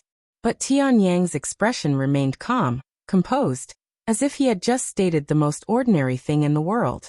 Then, in the next moment, Tianyang let a sliver of his cultivation leak out. The air around him trembled, and an invisible force pressed down on the room like the weight of a mountain. Ren Xia's breath was caught in her throat. Her instincts screamed at her, her very soul recognizing the overwhelming presence before her. Immortal Ascension. Impossible. She gasped, stumbling back as she shot to her feet. Her mind reeled. How could this be? Reaching the Immortal Ascension realm was a feat that required many millennia of effort, even for the most gifted cultivators. Yet Tianyang, who had once been beneath her in cultivation, now stood at such a level. So, do you still think I won't be able to kidnap one? Tianyang said a moment later. As the realization sank in, a chill ran down Ren Xia's spine. If Tianyang was already at this level, then perhaps kidnapping an elder wasn't just reckless madness. Did you really acquire Han Zexian's legacy? Ren Xia asked, her voice unsteady as she swallowed hard.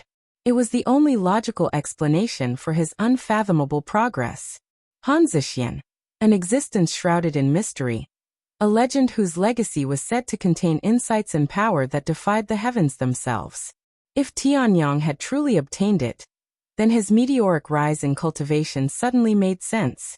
Tianyang stared at her for a long moment, as if weighing the decision of whether to tell her the truth. Finally he spoke. No, Han Zexian's legacy wasn't inside that mountain. What? Then what was inside that mountain? And how did you reach the Immortal Ascension realm in just 50 years? You were only at the peak of Spirit King back then. I cultivated normally. Do you really expect me to believe that? Tianyang shrugged. Anyway, thanks for the information. I'll be taking my leave now, Tianyang said as he turned toward the door. Now that he had what he came for, there was no reason to linger. Wait, Ren Xia suddenly stopped him. What? Can I take a look at you before you leave? The real you? Why? Tianyang raised an eyebrow. It's not fair that only you get to see me without my disguise, she said. After a moment of silence, Tianyang removed his disguise, revealing his handsome and mature appearance. He stood tall, his posture exuding quiet confidence. His sharp, well-defined features carried a mature elegance, his long hair neatly tied behind him. An otherworldly aura subtly radiated from him, ethereal and commanding. It wasn't something Ren Xia could clearly define, but she could feel it pressing against her senses, vast and unfathomable. Tianyang only revealed his true appearance for a few fleeting seconds before consuming another appearance-altering pill. His features shifted once more, concealing his identity beneath a new disguise. I doubt we'll see each other again, but until next time, he said casually. Without another glance, he stepped out of the room and disappeared. Ren Xia, however, remained seated unmoving. Even long after Tianyang had left, she could still feel the remnants of his presence lingering in the air. Her face, inexplicably, was flushed with redness. She exhaled slowly, pressing a hand against her chest, as if trying to steady something within her. This feeling, she muttered under her breath. She had never experienced anything like it before. Yet somehow she instantly knew what it was, and it was a feeling she never thought she would have. Ren Xia exhaled sharply, shaking her head as if trying to dispel the thought. Sometime later, she disguised herself and left. Over the next few months, Ren Xia found her thoughts drifting to Tianyang more often than she cared to admit. No matter how much she tried to focus on her own affairs, his figure would surface in her mind. She also wondered when he would act and kidnap someone from the Immortal clans. Though nothing had happened on the surface, a subtle shift in the air told her that something was happening behind the scenes. As someone born and raised within the 9 Immortal clans, Ren Xia could sense it. The way the atmosphere within the 9 Immortal clans had changed, and the way their movements had grown more cautious and alert. It was as if something had stirred them awake, almost like beasts sensing an unseen predator lurking in the shadows. Eventually, the whispers could no longer be suppressed. The truth surfaced like cracks in a fragile dam, and Ren Xia, as well as the public, finally learned what had been unfolding in the shadows. Members of the 9 Immortal clans were ruthlessly being slain, with most of the victims belonging to the Immortal Gu clan. While the public remained puzzled as to why the Immortal clans were being targeted, and utterly shocked that someone would dare challenge them, the Immortal clans themselves had little doubt about who was behind the killings. It's him. That bastard has finally decided to reveal himself after hiding like a rat for years. Patriarch Gu roared, his voice trembling with a mix of rage and excitement. I have been waiting for this moment.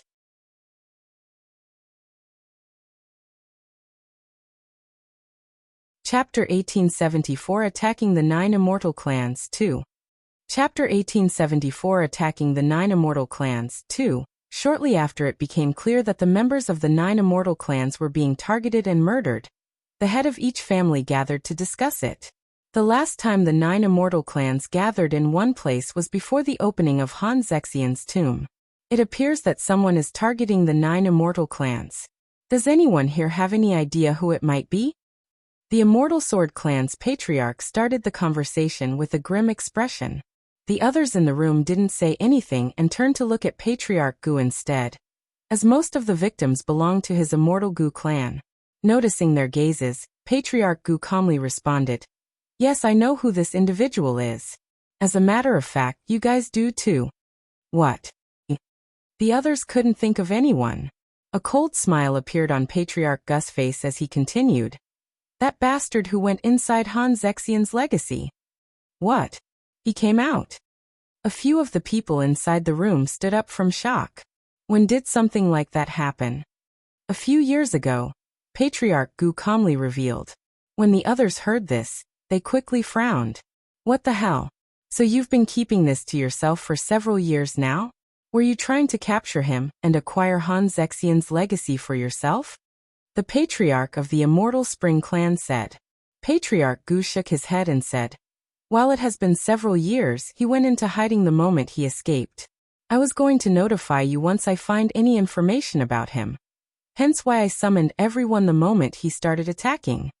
After a brief pause, he continued, "Also, while it would be nice to acquire Han Zexian's legacy, my focus is still revenge." Although the others were still suspicious of his intentions, they decided to let him go for the time being to focus on Tianyang. "So, do you know anything about his goal? Or is he just randomly attacking our members?" asked the Patriarch of the Immortal Yu clan.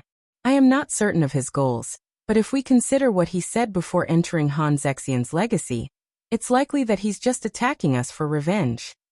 Tianyang's voice suddenly resounded in their heads. Although it had been over 50 years, they could still remember Tianyang's every word vividly, as he was the only one who would dare to threaten them so openly. He was only at the peak of Spirit King 50 years ago. Even if Head spent every second cultivating, he shouldn't be above Divine Grandmaster. "And I am already considering the possibility that he acquired Han Zexian's legacy," said Patriarch Gu. "How should we deal with him?" someone asked. The room fell silent. Nobody in the room truly knew how to deal with Tianyang. The situation was unprecedented. The Immortal Clans had faced rebellions and even wars among themselves before, but never had a single individual dared to attack them so blatantly. Moreover, as the 9 Immortal Clans, they could not afford to act recklessly. They had their reputation and their dignity to uphold. If they reacted too aggressively or defensively, it would only prove that one man could threaten their authority, an embarrassment they could not allow. For now, we can only warn our members to stay alert. Each family should also send out a few disguised experts. With any luck, we'll catch him off guard, said the Patriarch of the Immortal Spirit Clan. It was a simple but practical plan. If Tianyang kept attacking the Immortal Clans at random, there was a good chance he'd run into one of the disguised experts, someone ready to take him down. No one objected. The meeting concluded swiftly, and the Immortal Clans wasted no time putting their plan into action. Before long, the members of the 9 Immortal Clans found themselves constantly glancing over their shoulders, wary of Tianyang's presence. Every trip outside became a risk, and every shadow was a potential threat. Yet the killings did not cease. Day after day, members of the 9 Immortal Clans fell, including the disguised experts, their lives snuffed out without warning. Despite their precautions and vigilance, the death toll only grew, rising with each passing week. The once proud and arrogant members of the 9 Immortal Clans now hesitated to even step outside their homes without guards. Their confidence, once unshakable, had crumbled under the weight of fear. Eventually, the 9 Immortal Clans had no choice but to admit they had seriously underestimated Tianyang. What they once dismissed as the arrogance of an inexperienced cultivator had become a nightmare they could no longer ignore. "We cannot allow this madness to persist any longer," Each time he slaughters one of our own and walks away unscathed, it is not just a slap to our faces. It is a humiliation carved into the very foundation of our legacy. The patriarch of the Immortal Sword clan thundered, his voice laced with fury as the 9 immortal clans convened for the second time, a full month after their first gathering. I agree. We should stop holding back and unleash our full might upon him.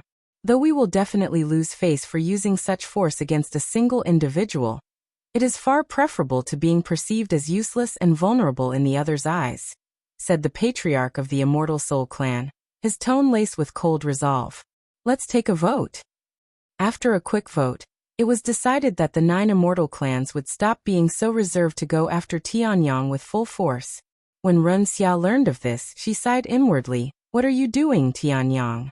Weren't you planning to abduct an elder for the location of the immortal confinement dungeon? Have you given up on recusing Kulas? She couldn't comprehend why Tianyang was drawing so much attention to himself, when such acts would only make it more difficult for him to recuse Kulas.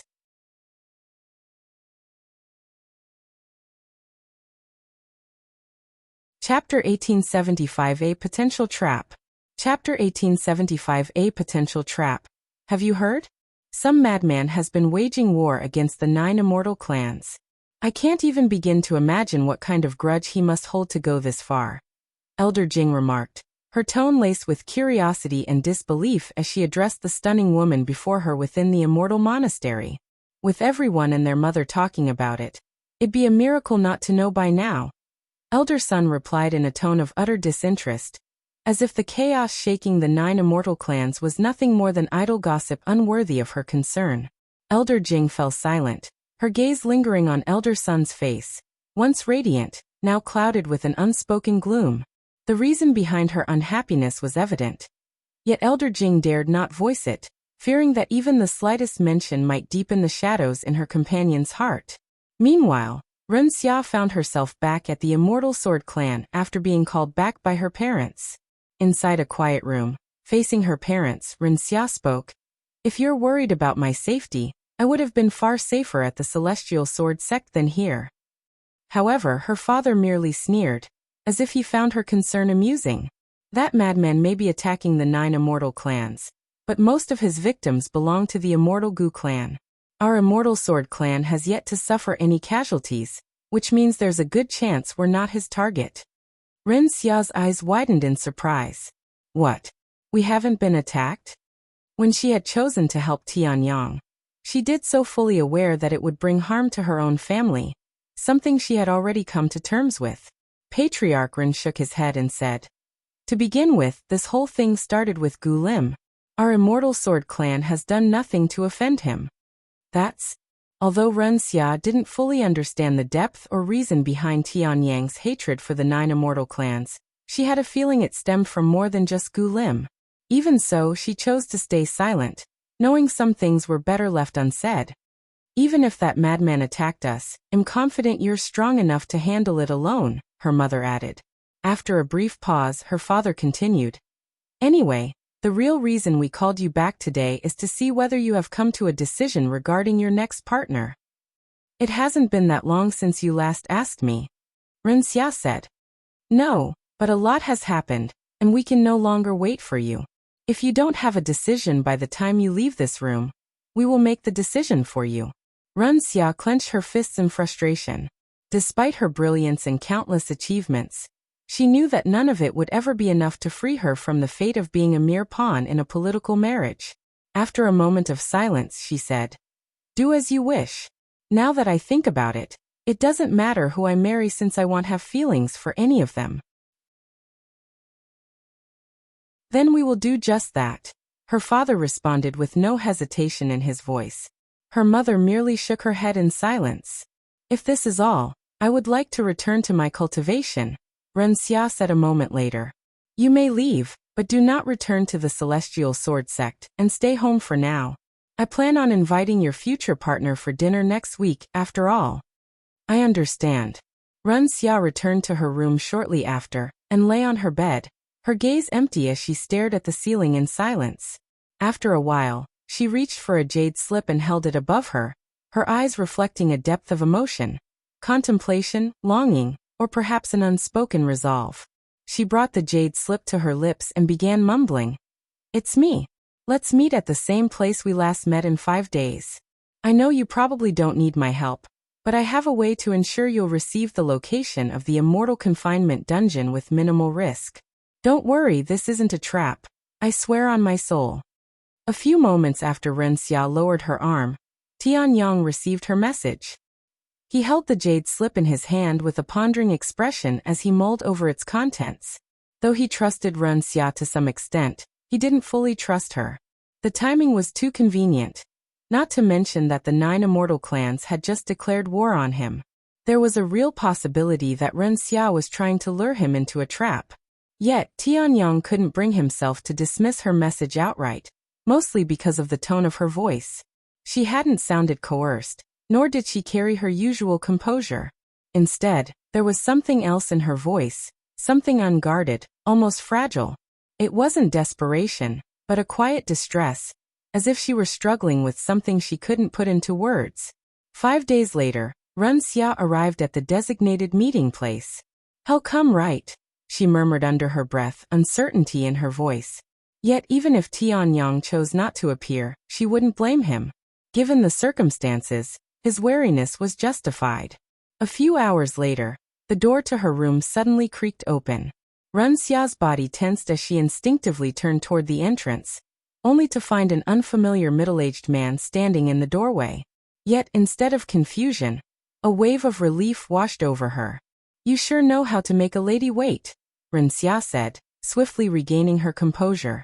Her voice carried its usual teasing lilt, as if she hadn't spent hours anxiously anticipating this moment.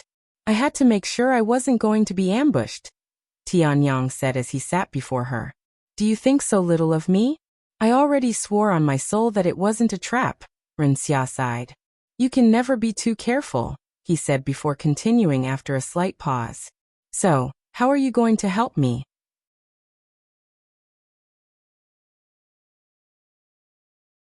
Chapter 1876 Ren Xia's Demands. Chapter 1876 Ren Xia's Demands. So, how are you going to help me? Tianyang asked. However, Ren Xia merely shook her head and said, Slow down. You just arrived. We have plenty of time to talk. Tianyang frowned and responded coldly. Plenty of time? Kulas is still imprisoned within the Immortal Confinement dungeon. We don't know how much time he still has. Ren Xia remained calm as she said. He's managed to survive over 50 years inside that place. A few more minutes of delay won't kill him. Moreover, if you were in such a rush, why did you spend the last month taunting the 9 immortal clans instead of helping Kulas? She narrowed her eyes at him and continued. What happened to your initial plan of kidnapping an elder? Now the 9 immortal clan is not only aware of your existence, but they're actively looking for you. Tianyang clenched his fists and said, In order to kidnap an elder, I would need to know their identity and location first. For the past month, I have been gathering information on the 9 immortal clans while relieving my anger on them at the same time. As much as I wanted to remain low-key until I rescued Kulas, it's not possible. Unlike other families, the identities of those in the higher ranks within the 9 immortal clans remain shrouded in secrecy, hidden from the public eye. It would have been a lot easier if you'd told me where I could find an elder during our last meeting, Tianyang sighed. I would have told you if I knew, Ren Xia said, shaking her head. But even I am not privy to the identities of the elders from the other families. Just as they keep their existence hidden from the public, they conceal it from one another as well. What? How does that make any sense? Tianyang frowned, clearly unconvinced. Ren Xia let out a soft sigh. What do you even know about the 9 immortal clans? While we may appear friendly and cooperative to the outside world, the truth is far from it. The clans are constantly scheming against one another, each seeking an advantage. The elders, in particular, safeguard their family's most sensitive secrets, which is why their identities remain hidden, even from each other. She continued. That said, we're not all enemies, nor are we openly at war with each other. There are moments of cooperation and times of peace, fragile as they may be. For example, my Immortal Sword clan and the Immortal Might clan once shared an alliance of sorts, and my engagement with Kulas was merely a means to strengthen that bond. I see. Then, does your help include giving me the identity of an elder? Tianyang asked. Ren Xia smiled and said, while there's a good chance the elders know of the Immortal Confinement Dungeon's location, they aren't the only ones. Who else? Tianyang swallowed nervously. The family heads, of course. Tianyang immediately rubbed his eyes and sighed. Can you stop messing with me? While I know the identity of the family heads, it'd be suicidal to go after them when they're all silver immortals. I may be reckless, but I am not crazy. Ren Xia looked at him with a doubtful gaze and said, I wouldn't speak so confidently about that. You're plenty crazy in my eyes, not to mention the rest of the world. Anyway, I am not finished. I can not only guarantee you the Immortal Confinement Dungeon's location, but that you'll also be able to enter and leave with Kulas without any interference. Despite Ren Xia's confident tone, Tianyang struggled to see how he could possibly accomplish such a feat. He was nowhere near strong enough to contend with the patriarchs, let alone abduct one. Even if, by some miracle, he managed to threaten one of them, the 9 immortal clans would be waiting in ambush for him at the Immortal Confinement Dungeon. Seeing Tianyang's doubtful face, Ren Xia smiled and said, Hey, race the plan. Ren Xia proceeded to reveal her grand plan to Tianyang, who was left utterly speechless by the end. You can't be serious. Why would you even go to such lengths to help me? No, this isn't for me but for Kulas? Tianyang looked at her and asked with a serious face, Do you by any chance still care about Kulas but are too stubborn to admit it? Ren Xia frowned and said, Are you purposefully trying to make me angry? Because if so, you've successfully done so. If you don't want my help, we can forget about it. It's not that I don't want your help. It's just that I don't understand why you're helping me. This plan may have almost no risk for me, but it's incredibly risky for you. I just can't see how ITLL benefit you. Of course you can't see how ITLL benefit me. I have yet to reveal my demands. Ren Xia said. His rejection was immediate, firm, and without the slightest hesitation. Seeing Tianyang's surprised face, Ren Xia continued. What? Did you think I was going to help you for free? When there's so much risk involved for me? After a brief silence, Tianyang finally asked, What are your demands? Ren Xia's lips curled into a playful smirk. Become my man. I refuse. His rejection was immediate, firm, and without the slightest hesitation. Ren Xia didn't respond right away. Instead, she puffed out her cheeks in mock frustration, attempting to look angry, but all she managed to do was make herself look unintentionally adorable. Fine, I'll settle with just sex. I refuse. How about a kiss on the lips? My answer remains the same. Why? Any logical men wouldn't refuse this demand. Ren Xia slammed the table in front of her in frustration. I should be asking you that. What kind of demands are those? I fail to see how they benefit you. As if you'd understand a maiden's heart. She sighed. Can you be more serious? Tianyang sighed, shaking his head in exasperation. The playful glint in Ren Xia's eyes vanished in an instant, replaced by a rare solemnity. The air in the room grew heavier, the shift in her demeanor casting a palpable tension between them. After a brief silence, she finally spoke. Let me follow you.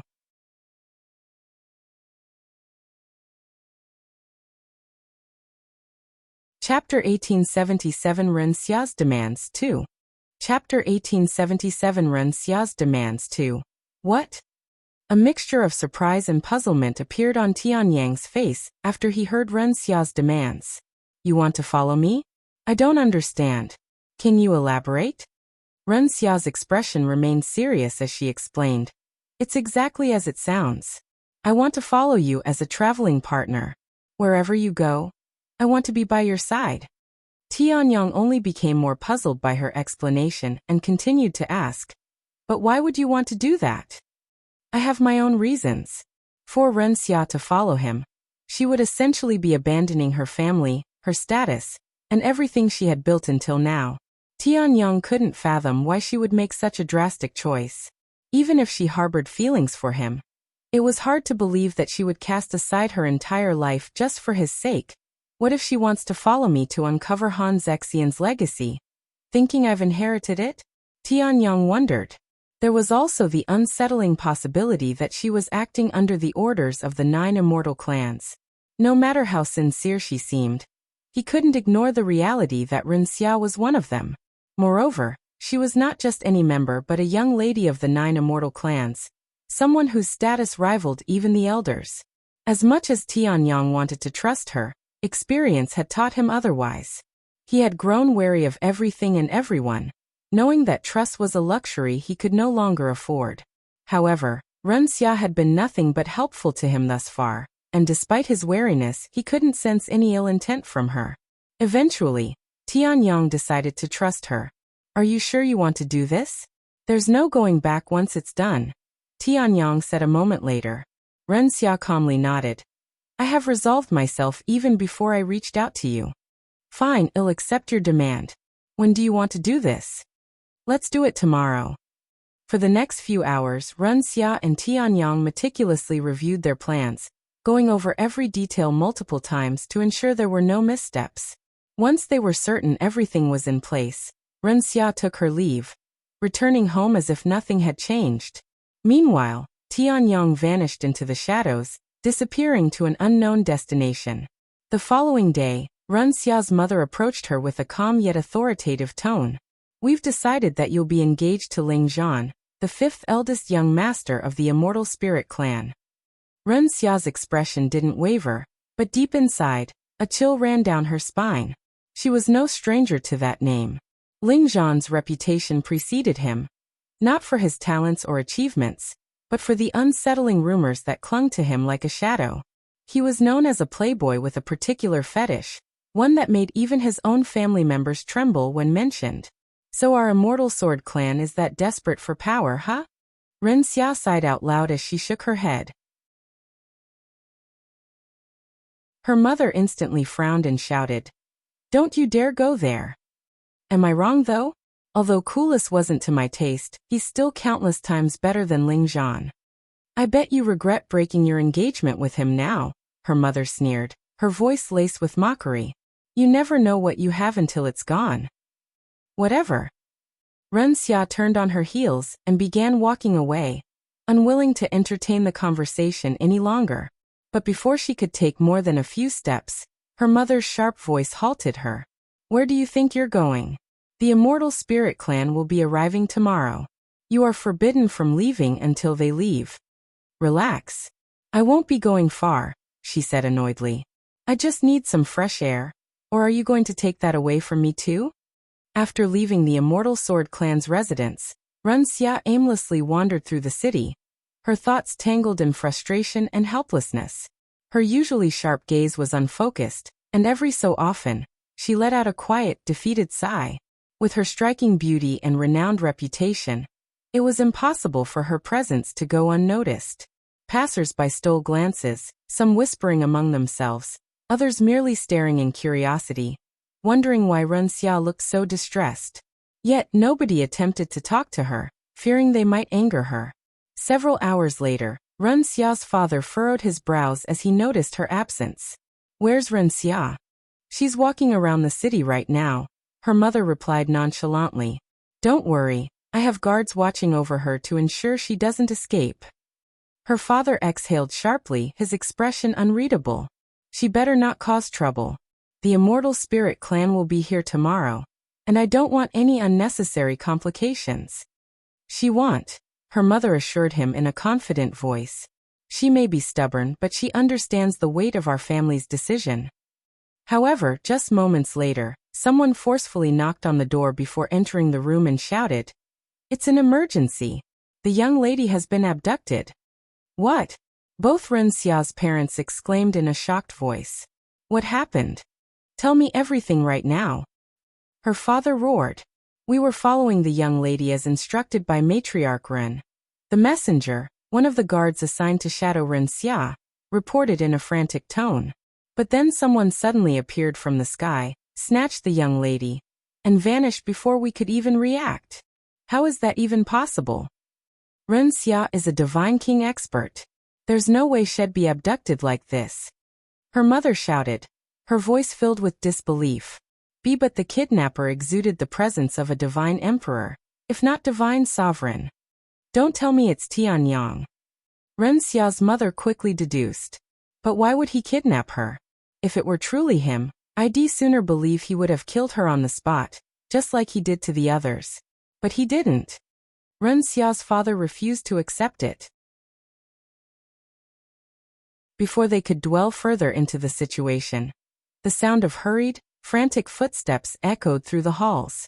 A guard burst into the room, his face pale with urgency.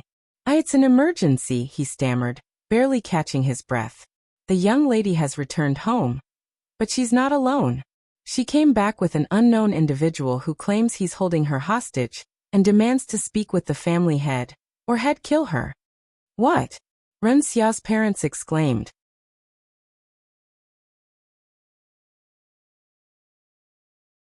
Chapter 1878 Taking Ren Xia as Hostage. Chapter 1878 Taking Ren Xia as Hostage. How did they return so fast? How long has it been since Ren Xia was kidnapped? Ren Xia's father turned to look at the first messenger, who hesitated for a moment before responding. After the young lady was abducted, we sort of panicked and went to search for her. After about an hour, we finally realized we had forgotten to send someone home to notify you. She was abducted an hour ago. You incompetent bastards. Ren Xia's father roared. Sometime later, Ren Xia's parents went to the courtyard to meet Tianyang and Ren Xia. When Ren Xia's parents laid eyes on Ren Xia's disheveled state, her torn clothes, messy hair and bloodied face, their expressions contorted with rage. Her mother gasped, fury and horror flashing in her eyes, while her father's face turned a deep shade of red, his aura surging with uncontrollable wrath. You bastard! Patriarch Ren roared, his killing intent filling the area like a tidal wave. I swear, if you so much as laid a finger on my daughter with your filthy hands. Tianyang looked at Ren Xia's appearance and sneered. Don't worry, I didn't touch her, at least not in the way you're thinking. However, I had to rough her up before she would start listening to me. Anyway, it's a bit chilly out here. Why don't we go somewhere more private? And what's stopping me from killing you on the spot? Patriarch Ren responded. Father. Just listen to him. He poisoned me. If you kill him, I am as good as dead. Ren Xia suddenly shouted, tears flowing down her face. Tianyang smiled and said, you should listen to your daughter. If I don't feed her the antidote every hour, the poison will melt her body from the inside. For the record, she took the previous antidote half an hour ago. You fiend! Her mother shouted. Although Patriarch Ren wanted to kill Tianyang on the spot, he couldn't let Ren Xia die. Thus, he reluctantly led Tianyang to a private room. What are your demands? Patriarch Ren asked Tianyang as they stood several meters away from each other. Straight to the point, huh? I like it. Tianyang smiled. It's quite simple. In exchange for your daughter's life, I want the location of the Immortal Confinement Dungeon. What? The Immortal Confinement Dungeon's location? How do you know about that? Patriarch Ren exclaimed with a surprised face. Does it matter how I got the information? The only thing that matters right now is whether you're willing to exchange its location for your daughter's life. That information isn't something I can just give you. It's not that simple. Patriarch Ren growled. What do you mean it's not that simple? It's just a prison for those who offended the 9 immortal clans, right? You make it sound like it's a treasure trove. Tianyang shook his head. What the hell do you know? Patriarch Ren clenched his fists and jaw in frustration. Unbeknownst to Tianyang at the moment, he had actually hit it right on the nail. The Immortal Confinement Dungeon may function as a prison, but it also serves as a vault for the 9 immortal clans, where many treasures and techniques are stowed away. If it weren't for this, Patriarch Ren wouldn't have hesitated to give Tianyang its location. Seeing Patriarch Ren hesitate, Tianyang looked at Ren Xia and sneered in disdain. I guess your parents care about a prison more than your life. Wait! Patriarch Ren suddenly shouted. Why do you want to find the Immortal Confinement Dungeon? He continued. Depending on your reason, I may or may not be able to give you the information, even if you threaten me with my daughter's life. Tianyang narrowed his eyes and said, So there really is something in there worth more than your own daughter's life? Patriarch Ren didn't answer, but his silence was enough. Tianyang was taken aback. He hadn't expected this. Neither had Ren Xia. But at this point, there was no turning back. Whatever. I don't care about that. I'm going there for Kulas, nothing more, nothing less. Tianyang revealed his reason for going to the Immortal Confinement Dungeon. Kulas. You're doing all of this for Kulas. Patriarch Ren instantly became bewildered. You're really Tianyang? Matriarch Ren muttered in a daze, as they'd only assumed his identity until now. That's right. Now that you know my reason, are you going to tell me or not? If you refuse, I'll not only kill your daughter, but I'll make sure to kill as many people in the Immortal Sword clan as I can, Tianyang threatened. Do you really think you have that power? You're only a divine sovereign at best. Patriarch Ren sneered. I can kill you faster than you can blink. Tianyang showed a cold smile before responding. Have you forgotten that I spent over 50 years with Han Zexian's legacy? Although I won't be able to kill you, you also won't be able to kill me. Patriarch Ren's expression darkened at the mention of Han Zexian's legacy. He suspected Tianyang might be bluffing, but the mere possibility that he wasn't was enough to give him pause. Some risks were not worth taking. Since he's only after Kulas, I don't have to worry about him stealing the treasures. No, even if he wanted to, he wouldn't be able to open the vault. Patriarch Ren had absolute confidence in the vault's security. What truly worried him wasn't the risk of Tianyang looting the treasures, but the inevitable backlash from the other immortal clans. Revealing the location of the Immortal Confinement Dungeon would bring unfathomable consequences.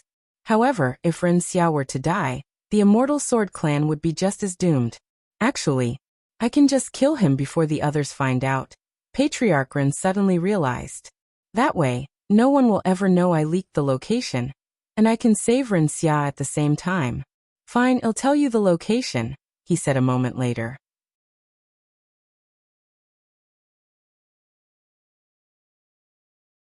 Chapter 1879 Immortal Confinement Dungeon's Location.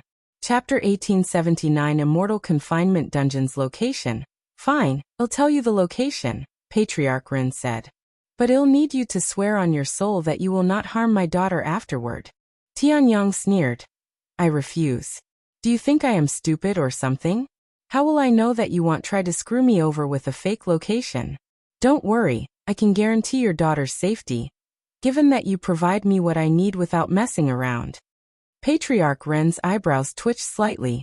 Sure enough, he had planned on giving Tianyang a fake location while ensuring that his daughter would not be harmed. Unfortunately, Tianyang didn't take the bite. With no other option, he gave Tianyang the location of the Immortal Confinement Dungeon. The Immortal Confinement Dungeon is located at the 103,444th peak in the Endless Highlands. The Endless Highlands was a vast mountain range stretching over 100,000 miles, its landscape dominated by millions of towering peaks. The Endless Highlands is also home to countless powerful magical beasts with hidden mysteries and untold treasures buried within its depths, drawing adventurers and cultivators eager for fortune and glory. Yet, despite thousands of years of exploration, only a small fraction of its vast expanse has ever been uncovered, leaving much of its secrets still shrouded in the unknown. The Endless Highlands, huh? All right. Now release my daughter, Patriarch Ren demanded. Tianyang laughed out loud. You really think I am stupid, don't you? Sorry, but your daughter is coming to the Immortal Confinement Dungeon with me. Once I recuse Kulas safely, I'll hand her over to you. You bastard. Are you walking back on your own words? Patriarch Ren exploded with anger. Ha. My words? I definitely don't recall saying I'd release your daughter the moment you tell me the location. Ren Xia suddenly turned to Tianyang and cursed at him. You hateful son of... Pa! Tianyang interrupted Ren Xia with a powerful slap to her face, shocking her parents. Who gave you the permission to talk, you bitch? You bastard. I'll fucking kill you. Patriarch Ren roared as immense killing intent exploded from his body. He raised his hand to strike. Go ahead. Your daughter will follow soon after.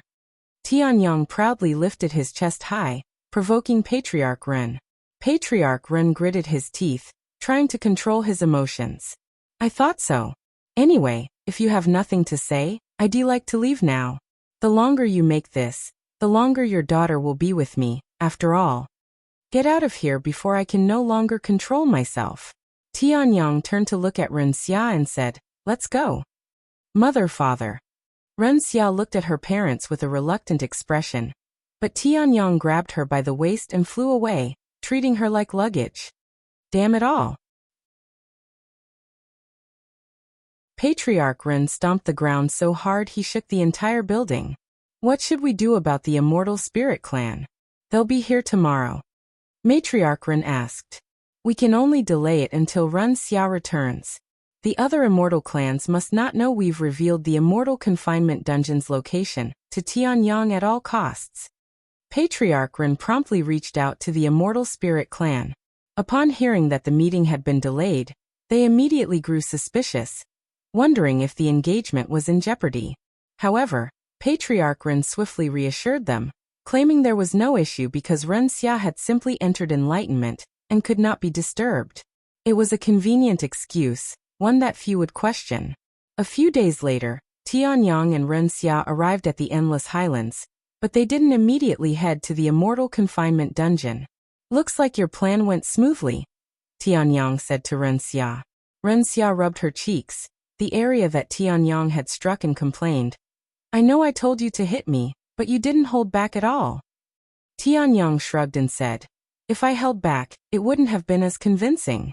Besides, you even took poison in case they questioned it, but they didn't even care.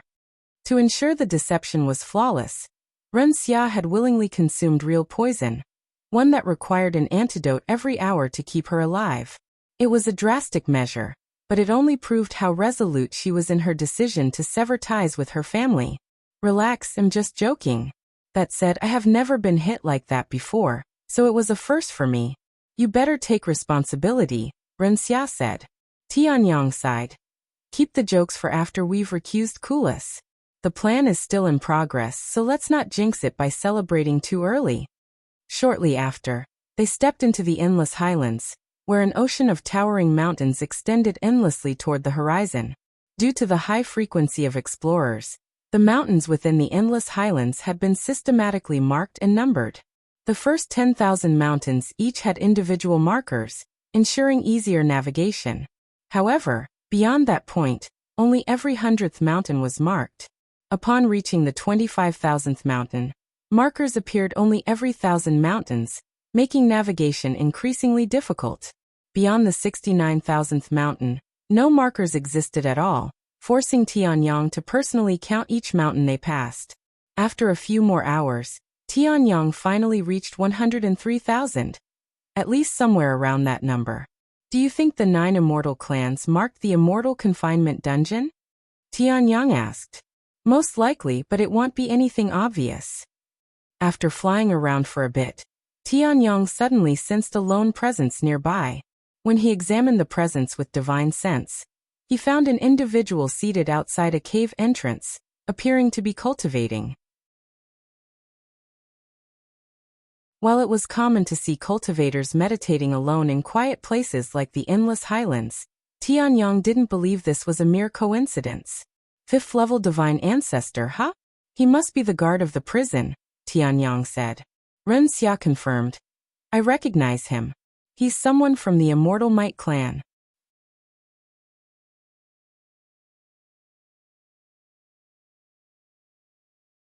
Chapter 1880 Rescuing Kulas.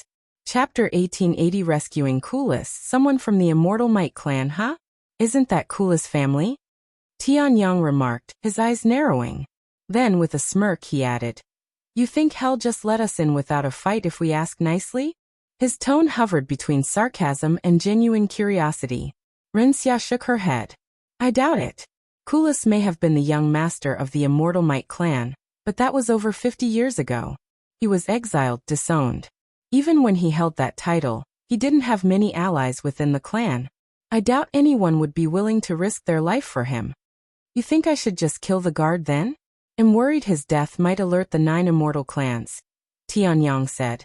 As there was a good chance a life tablet tracked the guard's life. Ren Xia pondered for a moment before speaking. It'd be weird if they didn't have a life tablet on him. You know what? I think I have a plan. What are you going to do? Tianyang raised an eyebrow. In response, Ren Xia swallowed an appearance-altering pill and transformed into someone Tianyang was very familiar with, as had spoken with her not long ago. Your mother? Tianyang muttered. Ren Xia smiled and nodded. And you're going to play the role of a prisoner. Tianyang immediately understood Ren Xia's plan after hearing this. They were going to sneak him inside as a prisoner. This way they wouldn't need to kill the guard. That's actually a brilliant plan, Tianyang admitted. I'm glad you agree. Now let me beat you up a little so it looks more convincing. Ren Xia spoke with a somewhat threatening smile on her face. That's... what? Are you going to say you can't do that when I already did it once?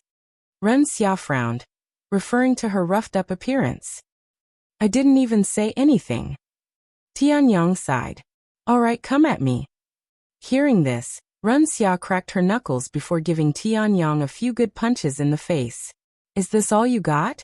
In that case, let me do it myself. Tianyang suddenly retrieved a sword and began cutting away at his own body, tearing his clothes and staining them with blood. He also bit his own lips until they bled.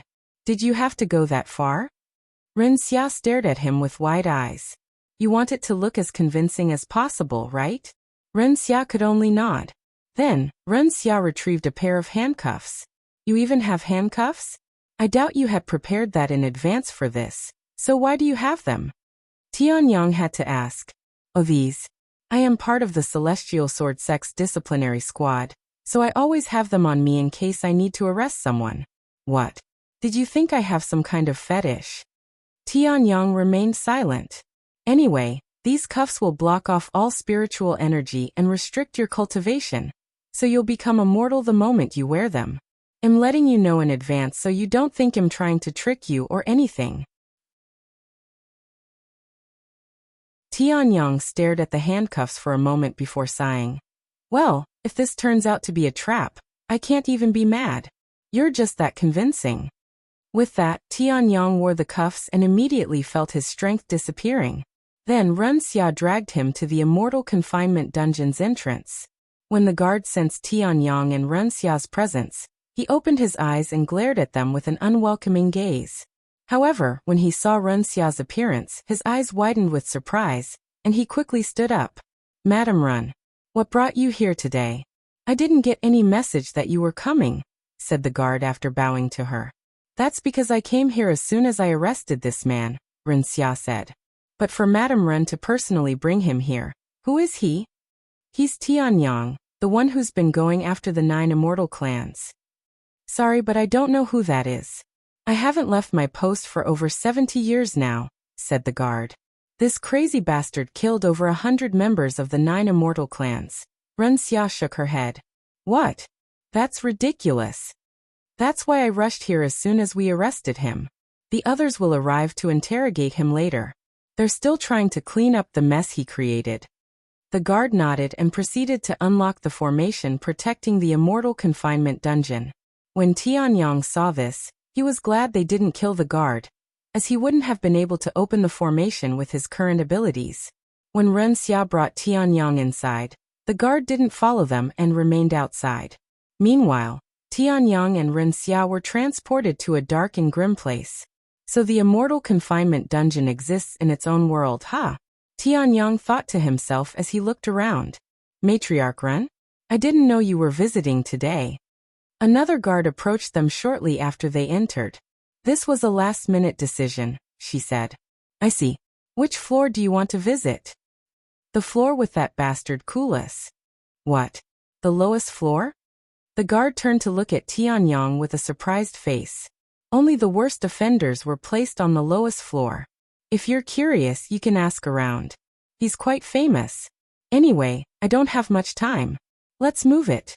Ren Xia spoke in an authoritative tone, leaving no room for the guard to ponder. I understand. Please follow me. Ren Xia proceeded to follow the guard while dragging Tianyang by his cuffs. After walking through a dark and narrow passageway for a minute, they reached the end, where a teleport formation existed. The guard activated it and brought them to the lowest floor of the dungeon, where Kulas was being held.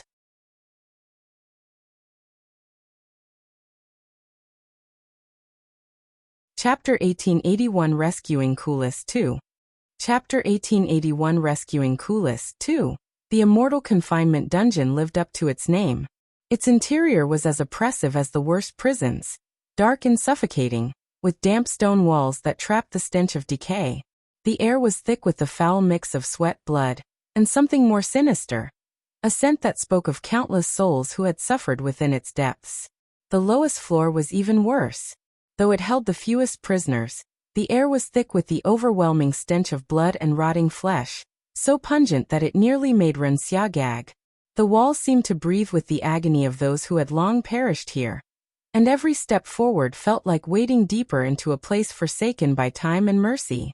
That feeling of despair only grew stronger as they moved past the cells, their eyes falling upon the prisoners within. Each one was shackled to the cold stone walls, their bodies stripped bare, stripped of dignity. But what was most harrowing was that none of them even looked human anymore. Their skin was a grotesque tapestry of black, blue, and red, evidence of relentless beatings and unspeakable torture. Most of them were also missing limbs. Some missed only one or two, but a few didn't have any limbs at all. Although Ren Xia had heard rumors about the Immortal Confinement Dungeon being a cruel place, she could have never imagined it was in such a condition. As for Tianyang, he wasn't surprised, but he was full of disgust and anger. Kulas has been trapped in this hell for over 50 years. Even if I save him, he might not be the same Kulas I once knew. Tianyang clenched his jaw, his fists tightening as a wave of unease washed over him. He had to be prepared for the worst, for the possibility that the man he sought to rescue was no longer the one he remembered. However, even if Kulas was an entirely different individual, he still wanted to save him. If only I had arrived sooner, he sighed inwardly. When they reached a certain cell, Ren Xia suddenly stopped to look at the individual inside, her eyes raised in a puzzled manner. Seeing this, the guard said, "Since this is the madam's first time coming to the lowest floor, you probably don't even recognize him." "What are you talking about?" Ren Xia looked at the guard with a questioning expression. The guard smiled and said, "Don't be too surprised to hear this, but that's Kulas." "What?" Ren Xia exclaimed in a shocked voice. "Kulas." Tianyang's eyes also widened with shock after hearing this. Neither Ren Xia nor Tianyang recognized Kulas at first until the guard pointed him out. But they couldn't be blamed for their failure to recognize him. The man before them bore no resemblance to the Kulas they once knew. However, it wasn't the scars of torture that made Kulas unrecognizable. The man who was once a handsome young man had undergone a transformation beyond comprehension. He had become massive, so colossal that even while kneeling, he stood as tall as a building, his body towering over them, far beyond the size of any normal human. That's Kulas? What happened to him?" Ren Xia asked out of curiosity. "We don't know what exactly caused his transformation, but we believe it's due to a technique had acquired from Han Zexian's tomb, since the Immortal Might clan denied having such a technique," said the guard. Ren Xia swallowed nervously. She turned to look at Tianyang, who was staring at Kulas without blinking. "Well, what are you going to do now?" she asked. "Excuse me." The guard thought Ren Xia was speaking to him. "Shut up. I'm not talking to you," she snapped at him. What? The guard could only stand there with a dazed look on his face, as he tried to comprehend what had just happened. "Release me," Tianyang said a moment later.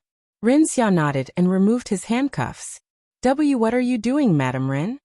Shocked by her actions, the guard jumped back and instinctively drew his weapon.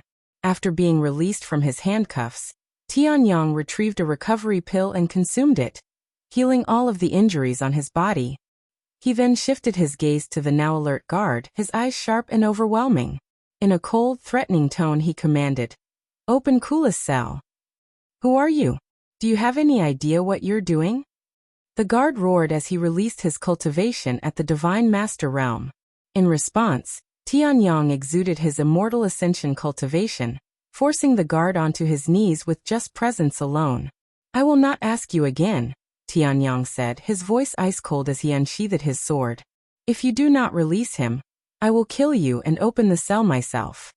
The guard's already pale face drained of what little color remained, turning as white as a corpse. He was painfully aware of his predicament. Before Tianyang, he was nothing more than an ant, utterly powerless to resist. Yet obeying Tianyang's demand was no better. The 9 immortal clans would undoubtedly dispose of him for his betrayal. No matter what he chose, death awaited him. In the end, the guard made his choice.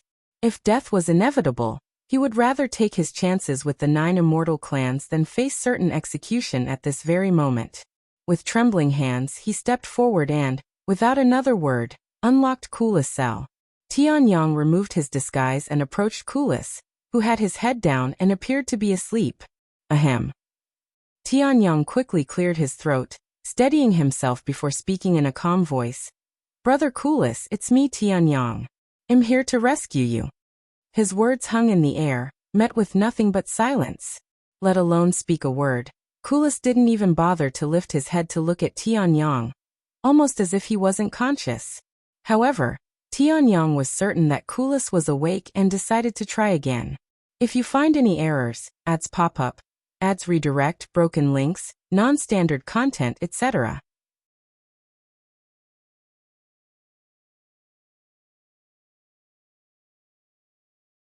Chapter 1882 Rescuing Kulas 3. Chapter 1882 Rescuing Kulas 3. Seeing that Kulas didn't respond, Tianyang tried again. "Brother Kulas, can you hear me? It's me Tianyang." "It's useless." A voice responded, but it didn't come from Kulas. Instead, it came from the guard. "What do you mean by that?" Tianyang looked at him with a deep frown. "He hasn't uttered a single sound for the last 20 years.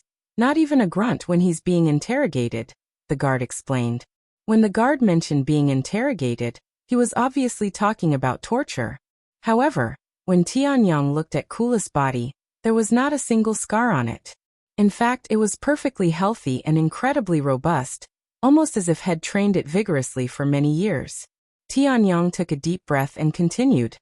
"Kulas, how long are you going to ignore me? Wake up already." Ren Xia entered the cell and said, "Looks like you wasted your time coming here." However, Tianyang wasn't ready to give up. He retrieved his sword and destroyed the chains that bound Kulas. The moment the chains binding Kulas shattered and fell to the ground in fragments, his massive body stirred for the first time. Without warning, a colossal fist, larger than Tianyang's entire body, shot toward him with terrifying speed and force. The sheer pressure of the strike howled through the air, distorting space around it. There was no hesitation, no recognition. Only raw, unrestrained aggression. "This crazy bastard." Tianyang cursed, his instincts kicking in as he hastily raised his sword to block the incoming strike. The moment Kulas' massive fist collided with his blade, an overwhelming force surged through him. Even as an immortal Ascension Realm cultivator, he was utterly powerless to fully withstand the impact. The immense power behind the blow sent him hurtling through the air like a rag doll, slamming into the wall with a deafening crash. "Tianyang." Ren Xia cried in a surprised voice. "I'm fine," Tianyang said as he quickly stood back up. He narrowed his eyes at Kulas, whose cultivation was only at the peak of Divine King. "He's only a Divine King, yet he sent me flying with sheer strength alone? What kind of monstrous power is this? Could this be the result of the great mammoth body refinement?" Tianyang's mind raced as he steadied himself. He had also learned the great mammoth body refinement, so he understood its principles, how it refined the body through relentless tempering, forging it into something indestructible, something beyond human limits. But what he had just witnessed was far beyond his expectations, even his comprehension. The great mammoth body refinement requires constant pain and suffering to grow. His gaze darkened. Could the torture he endured in this wretched place have tempered his body to such an extreme? The thought sent a chill down Tianyang's spine. He couldn't begin to imagine the agony Kulas must have suffered to reach this state. How much pain, how much torment, how many times he had been pushed past the brink of death and forced to survive. So this is how you greet your sworn brother after not seeing each other for over 50 years, huh? Tianyang spat out a mouthful of blood and continued. Very well. If I have to beat you back to your senses, then so be it. Without hesitation he lunged forward, and the cell erupted into chaos as Tianyang and Kulas clashed. Despite its designation as a prison cell, this space was anything but small. The 9 immortal clans had built it specifically to contain Kulas, anticipating not only his current size, but also his future growth. The result was a massive chamber, its walls reinforced with powerful formations to withstand the sheer might of its prisoner. Now that very space has become their battlefield. Kulas' colossal fists tore through the air with devastating force, each strike capable of reducing a mountain to rubble.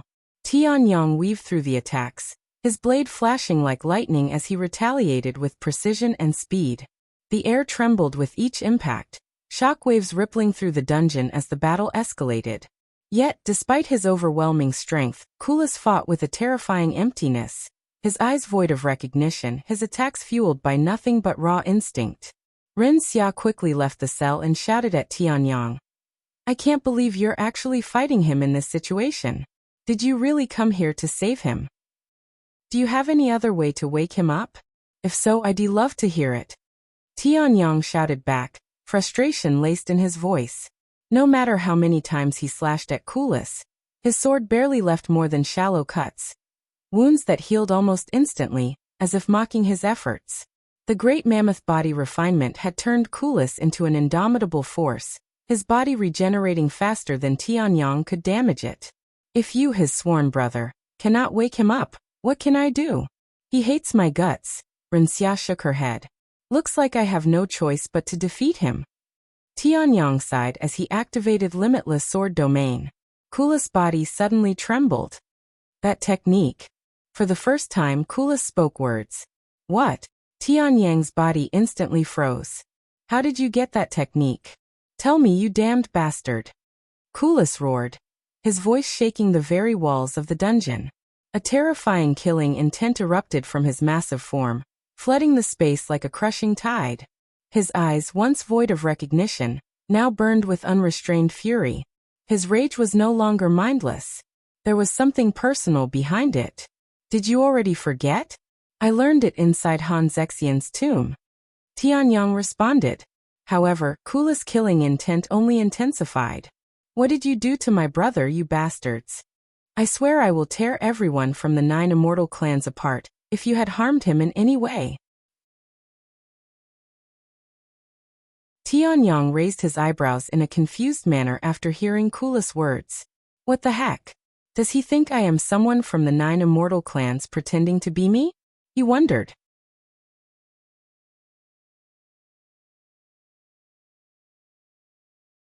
Chapter 1883 Rescuing Kulas 4. Chapter 1883 Rescuing Kulas 4. I think he thinks you're a fake. Ren Xia warned Tianyang. Thanks for stating the obvious. Tianyang said to her before looking at Kulas and stating, Kulas, open your damn eyes and look at me. Do I look like a fake to you? Shut the fuck up. Do you really think I am stupid enough to fall for such an obvious trick? There's no way my brother would be here. Not to mention your cultivation. As much as I believe in him, there's no way he could have achieved immortal ascension so quickly. Kulas shouted back. Due to how much stronger Tianyang had gotten, Kulas didn't believe it was truly him. Moreover, the 9 immortal clans have tried tricking him before with this very tactic. I'd have to be a fool to fall for it. I got this strong because of Han Zexian's legacy. Also, if I were a fake, would I know the Limitless Sword Domain? I even know the technique that caused your body to become like that. If you don't believe me, I can tell you the technique again. And how do I know that you didn't torture those techniques out of my brother like you tried to me? Kulas roared, revealing his true reason for not trusting Tianyang. After the 9 immortal clans captured Kulas, they tortured him day and night without stopping for many years in hopes of acquiring whatever secrets he obtained from Han Zexian's tomb. However, they were unsuccessful, and not only did they fail to break his mental barriers, but they even helped him become stronger by tempering his body through torture. Fuck, why are you so stubborn? If information doesn't prove my identity, how can I prove to you that I am real? Tell me, Kulas. Tianyang shouted back. Although he found the situation annoying, he couldn't blame Kulas for his behavior. If he had been in Kulas' shoes, he would have probably been even less trusting. Actually, you know what? I don't need words to convince you. Tianyang stowed away his weapon and pointed at the open cell door. I have opened your cell and even removed your chains. You're basically free to leave. Oh, but unless you're an array master, you probably won't be able to activate the teleport formation to reach the exit. Tianyang walked to the exit and said to the guard, "Activate the formation." Right away. The guard immediately listened, as there was no longer any reason for him to resist. Once the teleport formation was activated, Tianyang gestured at it and said to Kulas, "Go ahead. You're free now. My goal here is to rescue you, and I have achieved that. Whatever you do afterward is up to you." Kulas looked at Tianyang and the teleport formation with a trembling gaze. Could it really be him? Am I dreaming? No, this is too real to be a dream. Am I hallucinating? Or is this an illusion by the 9 immortal clans? He wondered inwardly. Although Kulas still couldn't tell if Tianyang was real or fake, he recognized this was a chance for him to escape the immortal confinement dungeon. If this is a trap, then so be it. The next moment, Kulas rushed out of the cell and ran toward the teleport formation. His massive figure disappeared the moment he stepped onto it. "Let's go, Ren Xia," Tianyang said to her. Ren Xia nodded and entered the teleport formation with Tianyang shortly after. By the time they returned to the first floor, Kulas was already halfway out of the entrance. At the... Kulas. Why are you out of your cell? The guard outside the cave was bewildered to see Kulas and immediately tried to stop him. However, Kulas was powerful enough to overwhelm an immortal ascension cultivator like Tianyang, so the guard had no chance against him. With a single slap, Kulas sent the guard flying like a rag doll. Tianyang and Ren Xia watched as Kulas' figure quickly disappeared into the endless highlands. "Are you sure this was the right choice?" Ren Xia asked him. Tianyang sighed. "What other choices do I have?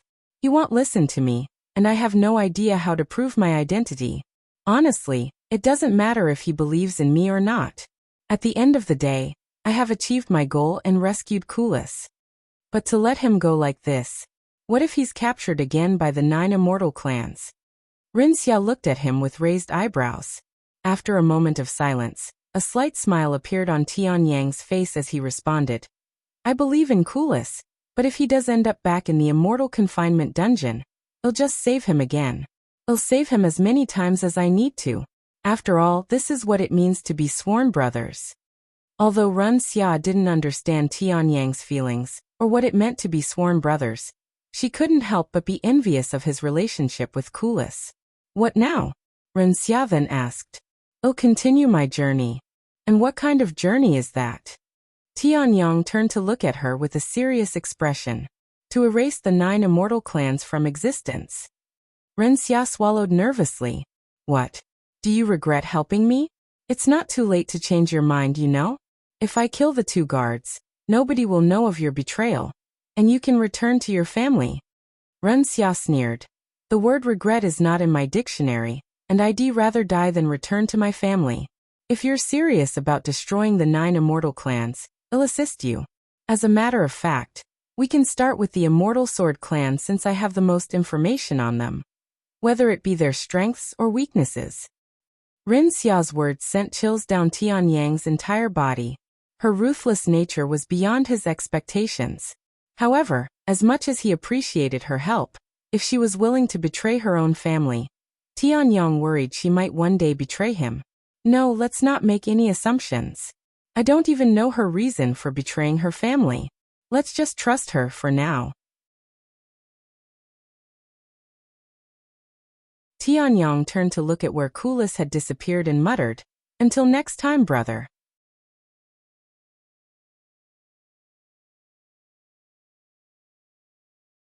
Chapter 1884 After the Rescue. Chapter 1884 After the Rescue. After rescuing Kulas, Tianyang and Ren Xia left the endless highlands and disappeared from the world.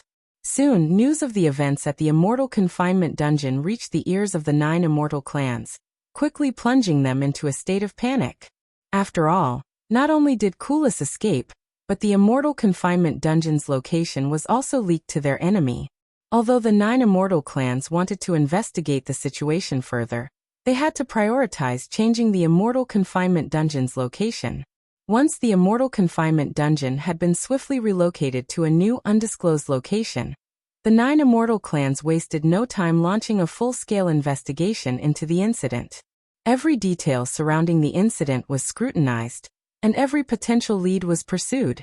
It didn't take long before all evidence converged on a single source, the Immortal Sword Clan.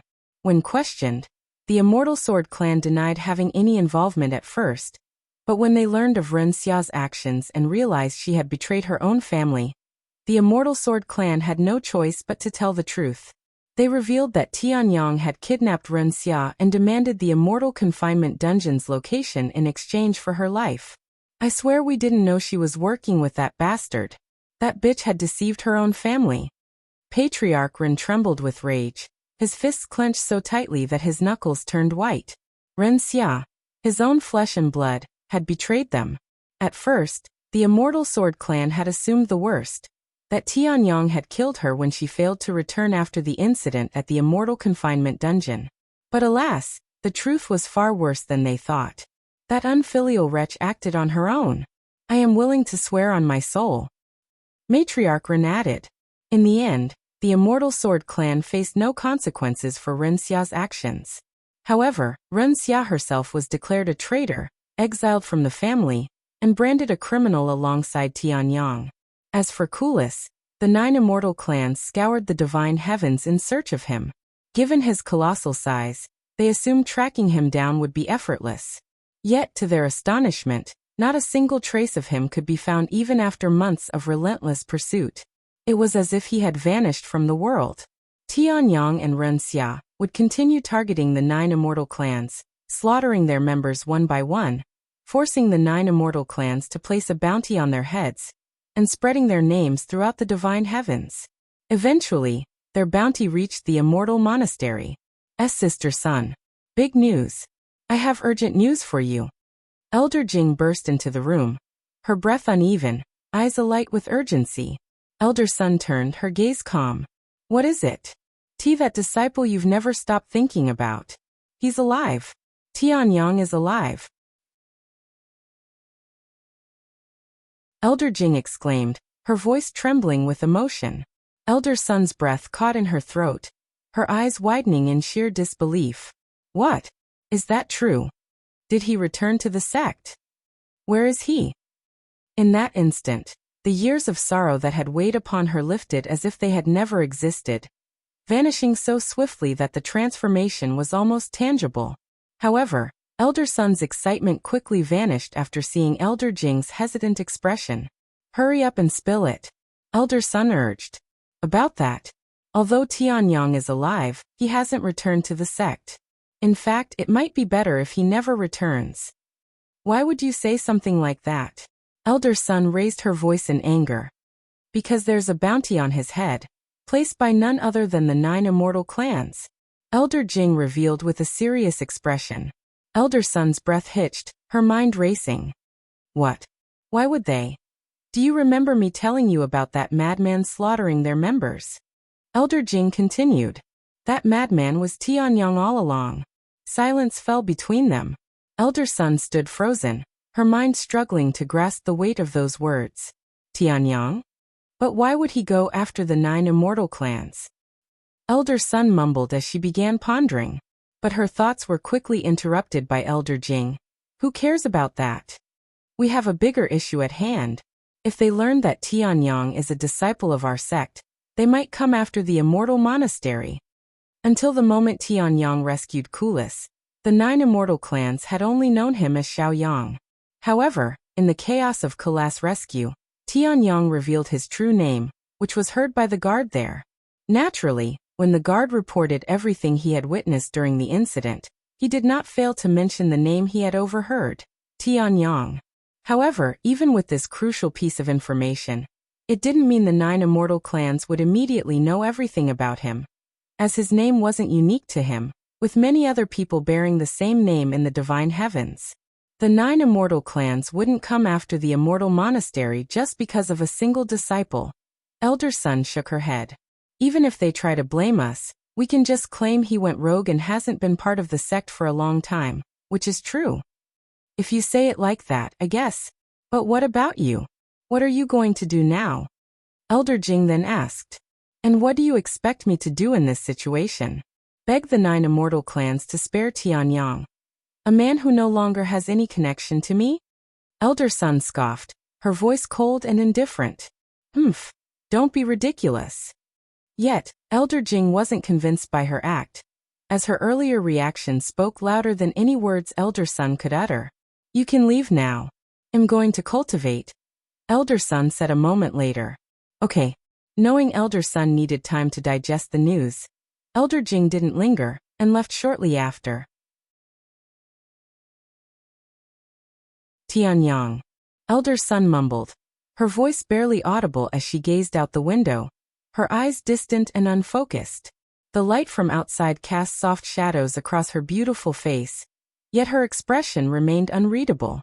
Yuan slowly opened his eyes, and his vision blurred as if emerging from a dream that had stretched beyond time itself. How long have I been asleep? He muttered, his voice hoarse, each word feeling foreign on his tongue.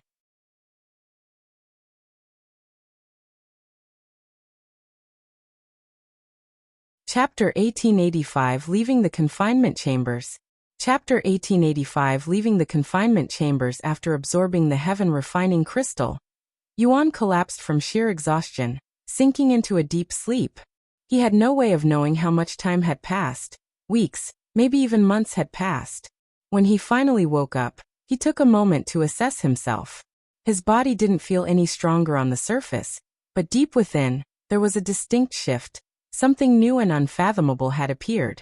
However, despite having consumed the heaven refining crystal, Yuan wasn't certain it would actually have any effect. After all, he was inside an artificial world. No matter how powerful the founder of the Immortal Monastery was, Yuan found it hard to believe that he could replicate something as extraordinary as the heaven refining crystal. No, this world is much more than it appears. Yuan eventually came to this conclusion. After all, for the heaven refining crystal to exist in this world, the founder would have needed prior knowledge of its existence. Yet, as far as Yuan knew, he was the only one who had ever possessed it in his past life. No one else should have even been aware of its presence. Yuan had concluded that the City of Radiance was a mere imitation, missing key details that should have been present. Gaps that existed simply because its creator lacked complete knowledge. However, this artificial world felt different. There was an uncanny realism to it, a depth that blurred the line between illusion and reality. It reminded Yuan of the first time he had stepped into years ago, when everything had felt astonishingly real. This world can't be real, right? Even a cultivation god would not have the capability to create a world like this. Yuan muttered. Despite his doubts about the nature of this world, Yuan chose not to dwell on it for now. There were too many uncertainties, and overanalyzing it would only further complicate things. For the moment, he would focus on what lay ahead. Yuan wanted to test his heaven-refining physique, but there was nothing inside the chambers to test it with, and the Immortal Monastery confiscated his belongings before tossing him into seclusion. In the end, Yuan continued his mental training. Time passed in the blink of an eye, and before Yuan realized, his 2-year confinement had come to an end. The day before Yuan's release from the confinement chambers, Elder Bai arrived outside the cave where Yuan had been confined. Without a word, he settled himself before the entrance with a cold and serious expression on his face, looking like he was preparing for war. It wasn't just Elder Bai. One by one, disciples began gathering outside Yuan's confinement cave, forming a growing crowd. Despite the passage of 2 years, Bai Zhan's death remained a scar on the sect, one that time had failed to heal. Rather than fading, the disciples' resentment toward Yuan had only grown. In Bai Zhan's absence, they had come to realize just how much his presence had shaped the sect, how his charisma and strength had been a guiding light. Without him, the sect felt emptier, duller, an absence that only deepened their hatred for the one responsible for his death. Do you think Elder Bai will kill him the moment he comes out? The disciples began mumbling to each other. Probably. I would if I were in his shoes. Elder Bai's demeanor has changed drastically since senior apprentice Brother Bai's death. He used to be gentle and approachable. Now, I can't even look at him without shivering in fear. I don't think I have seen him smile once either. Meanwhile, Lan Yingying and the others were also in the crowd. They knew how much the disciples hated Yuan, and that his release from confinement would be dramatic, but none of them could have anticipated how many people would show up. Practically every outer court disciple is here, and there are even many inner court disciples, she merely mumbled in a nervous voice. I hope he'll be fine. Lan Yingying sighed. The following day, Yuan stopped his mental training when he noticed the boulder that sealed the cave was being moved. Has it been 2 years already? Yuan muttered as he rose to his feet. Without hesitation, he stepped forward, walking toward the light. As he emerged from the cave, the warmth of the sunlight washed over him, a sensation he hadn't felt in what seemed like an eternity. The gentle touch of the breeze, the scent of the open air. It all felt almost foreign after so long in isolation. However, his brief moment of reprieve was quickly overshadowed by the heavy atmosphere surrounding him. The sight of the gathered crowd, their piercing gazes filled with hostility, and the oppressive silence that hung in the air immediately drew his attention. However, despite the thick tension in the air and the overwhelming killing intent directed at him, Yuan met their gazes with an unwavering calm. His expression remained composed, devoid of fear or hostility, as if the hatred surrounding him was nothing more than a passing breeze. After a brief silence, a cold and imposing voice shattered the stillness. Are you the one who killed my grandson? Yuan's gaze shifted toward the speaker, an elderly man standing at the forefront of the crowd, his presence radiating an oppressive aura. With each slow step he took forward, the air itself seemed to constrict, growing heavier with an unseen force that pressed upon everyone present. The sheer weight of his presence was suffocating. Yet Yuan remained still, his expression unreadable as he faced the old man's piercing gaze. Sorry, I think you have the wrong guy. To everyone's surprise, Yuan blatantly lied before Elder Bai's face. So you're telling me that you're not Xiaoyang and that you didn't kill Zhan? Elder Bai's voice trembled with barely restrained fury, his entire body quivering as he struggled to contain the emotions surging within him like an uncontrollable storm. His clenched fists shook at his sides, his breathing uneven. The air around him crackled with his suppressed rage, ready to erupt at any moment.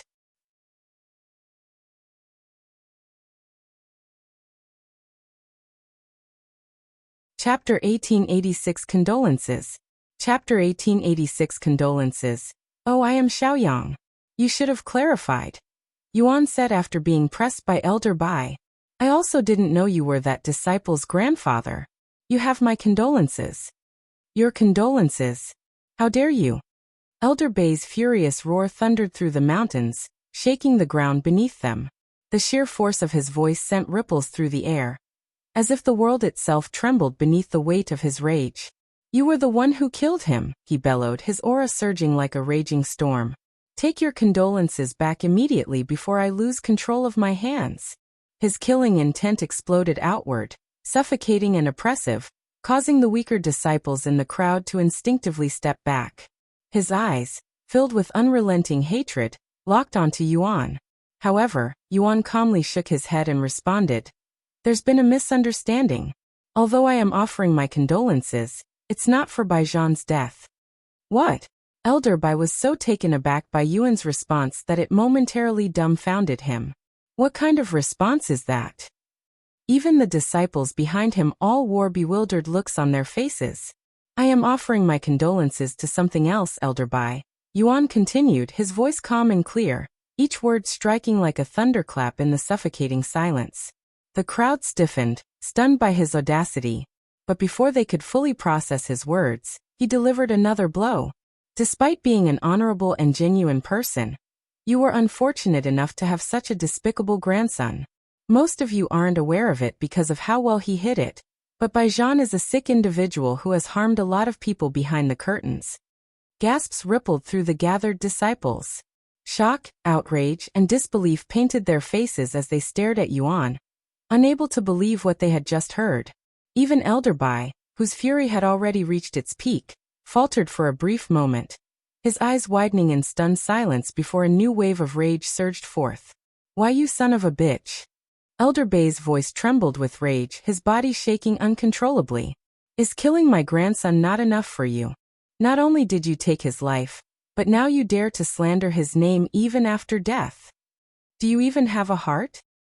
His aura surged violently, crackling with raw fury. His restraint, already hanging by a thread, snapped as he roared. "Although I promised the sect leader that I wouldn't kill you with my own hands, I will have to break that promise." A suffocating killing intent exploded from Elder Bai, pressing down on the surroundings like an unrelenting storm. The gathered disciples remained frozen, unable to fault him for his outburst. To them, Bai Zhan had been a paragon of righteousness, a shining beacon of kindness and honor. For Yuan to brand him a sick individual was beyond outrageous. It was outright blasphemy. In response to Elder Bai's fury, Yuan remained unfazed and calmly asked, "Have you cleaned out his immortal cave yet?" "What?" Elder Bai's movements faltered, his wrath momentarily disrupted by the unexpected question. The crowd, equally confused, murmured among themselves, unsure of where Yuan was going with this. With a confident smile, Yuan continued, "Bai Zhan's immortal cave. Only core disciples are supposed to have one. But since he was your grandson, he was granted that privilege despite being an outer court disciple. Have you gone through his belongings yet?" Elder Bai narrowed his eyes, his breath still heavy with anger. "If not," Yuan added, "then I can prove to you that my words aren't slander, but the truth." A hush fell over the gathered disciples. The weight of Yuan's confidence sent ripples of doubt through them for the first time. "If I am wrong, I'll forfeit my life." Yuan's words hung in the air like a blade, sharp and absolute. Yet, despite Yuan placing his very life on the line, Elder Bai hesitated. His hands trembled, not with rage, but with something far more insidious, uncertainty. Checking Bai Zhan's immortal cave would be akin to admitting that doubt had taken root in his heart. It would also mean he had entertained the words of his grandson's killer. And if Yuan was merely toying with him, if this was nothing more than a cruel deception, then Elder Bai would never be able to forgive himself. His fingers clenched into a fist, his nails digging into his palm.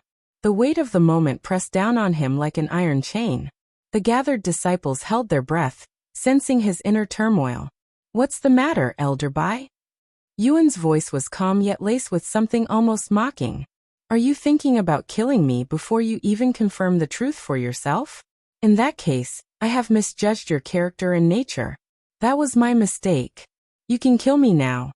With that, Yuan took a bold step forward, his arms spreading wide open as if inviting death itself. His eyes, steady and unwavering, bore into Elder Bai's with an unshakable conviction.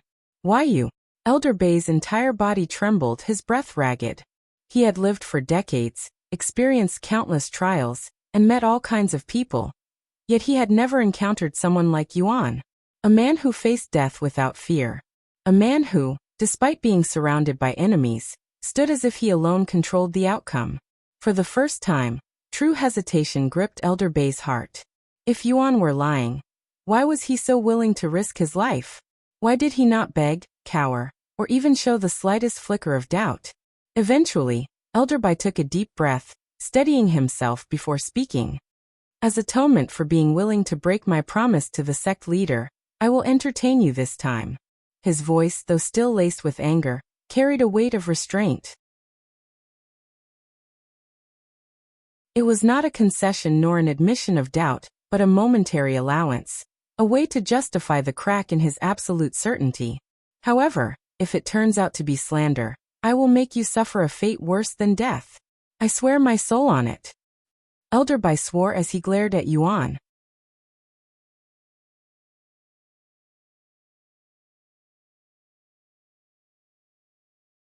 Chapter 1887 Bai Zhan's Immortal Cave. Chapter 1887 By Zhan's Immortal Cave. Once Elder Bai made his decision, he wasted no time. Without another word, he led Yuan directly to Bai Zhan's Immortal Cave, a place that few had ever stepped foot in. The journey took them to Immortal Peak, a sacred ground within the sect where only core disciples and sect elders were permitted to enter. It was a place of prestige, home to the most promising talents and the most powerful figures in the sect. Immortal caves were sacred cultivation grounds, naturally formed in locations where spiritual energy gathered at an accelerated rate. Nestled within mountains or hidden in secluded areas, these places brimmed with an abundance of spiritual energy, allowing cultivators to cultivate at a speed far beyond ordinary means. Because of their immense value, immortal caves were considered natural treasures, reserved only for the most talented. To have access to one was not just an honor, but a testament to one's potential and standing within the sect. In fact, even amongst the few core disciples and sect elders at the sect, only a select few had access to them. The only reason Bai Zhan was able to enter the Immortal Peak, much less acquire an immortal cave of his own as an outer court disciple, was because of his grandfather's status as Grand Elder. Additionally, the number of immortal caves a sect possessed was directly tied to its prestige and standing in the cultivation world. These sites were rare and highly sought after, meaning that a sect's ability to control them was a testament to its influence and power. The more immortal caves a sect owned, the more valuable it became, as these sites provided an unmatched advantage in cultivation speed. Powerful sects with multiple immortal caves often attracted the most talented disciples, further solidifying their dominance over weaker sections. Upon reaching Bai Zhan's Immortal Cave, Elder Bai finally halted before the entrance, his gaze fixed on the sealed doors. His hands clenched at his sides as a deep breath escaped him. "This is your final chance," he warned in a cold tone. Despite the seriousness in Elder Bai's tone and demeanor, Yuan couldn't help but smile. "You're still able to offer me warnings? You're just as kind as I remember, Elder Bai." "What?" Elder Bai frowned, not because he thought Yuan was mocking him. "He's speaking as if he's known me for a long time, but this is definitely our first meeting."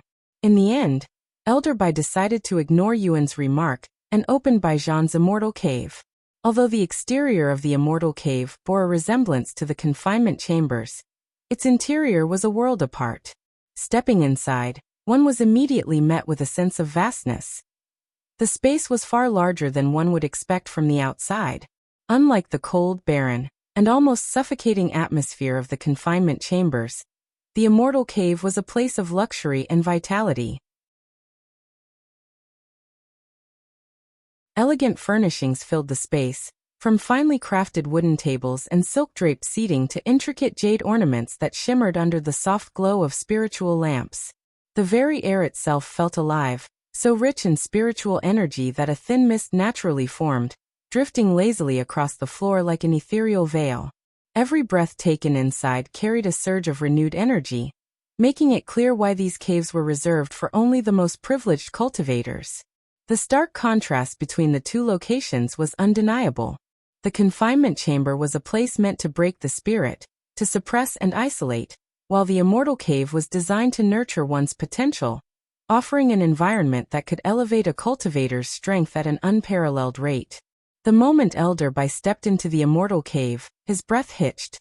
The unmistakable presence of Bai Zhan's essence within the space brought forth a wave of emotions. It was as if, for a fleeting moment, his grandson was still there, still sitting in meditation. A sharp pain stabbed at Elder Bai's chest. The loss he had tried so hard to suppress came crashing back with brutal force. His expression darkened, grief quickly twisting into rage. His eyes snapped toward Yuan, his killing intent erupting once more. The air turned heavy, suffused with his boundless fury.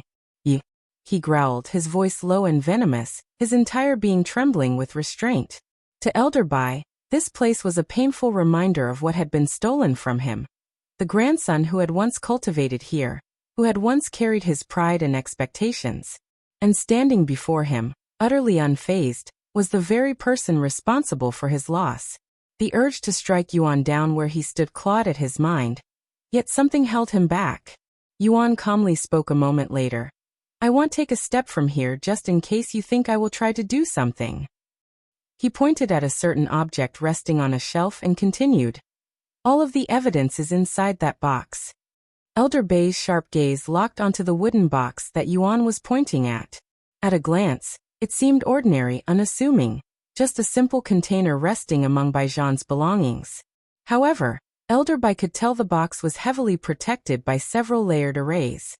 There was even one that prevented tampering, ensuring the contents would be destroyed if someone tried opening it by force. A sense of unease crept into Elder Bai's heart. Why would Bai Zhan need something so heavily secured inside his own immortal cave, where no one but himself had access? The tamper prevention array was especially suspicious. What the hell is inside that box? Not even the sect's secret techniques are that heavily guarded. Elder Bai swallowed nervously as his heart began beating faster and faster. What's wrong, Elder Bai? Aren't you curious what's inside that box? Go ahead and open it, Yuan urged him. Elder Bai gritted his teeth, his jaw tightening as he fought the overwhelming urge to strike Yuan down where he stood. With a deep breath, he forced himself forward, his steps small, unsteady, and full of uncertainty. As he reached the wooden box, his hand hovered above it for a moment, his fingers trembling slightly. Then with a slow, measured breath, he steeled himself, grabbing the box a second later.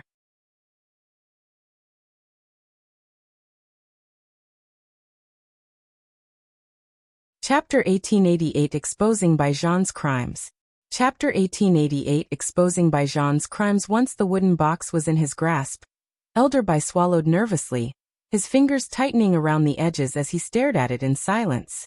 Despite the many protective arrays guarding the box, to Elder Bai, they were nothing but child's play.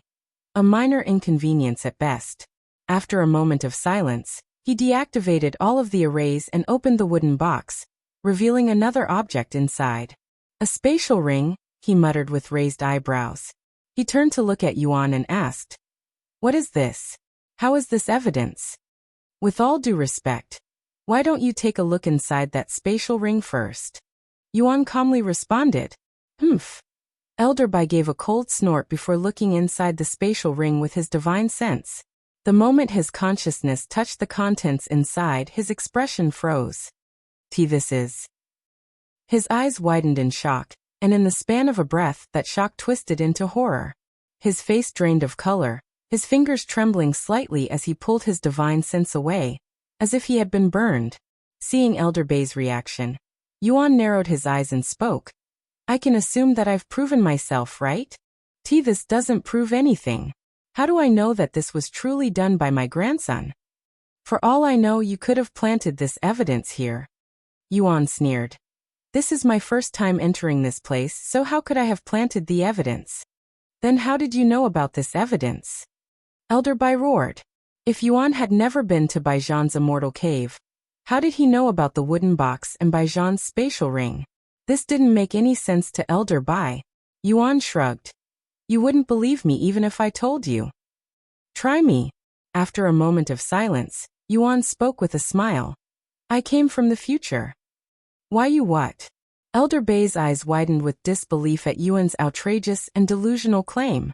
"See? I told you that you wouldn't believe me." Yuan sighed as he shook his head.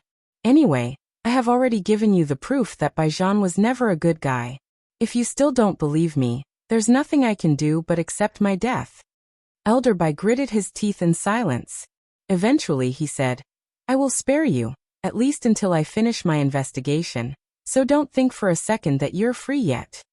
"I understand. You are also prohibited from leaving the sect until then," Elder Bai added. "I wouldn't be able to go anywhere even if I wanted to as an outer court disciple," Yuan shrugged. Elder Bai glared at him before speaking in a commanding tone. "Get out of my sight." Yuan didn't say another word and immediately left Bai Zhan's immortal cave. Once Yuan left, Elder Bai fell to his knees and began puking.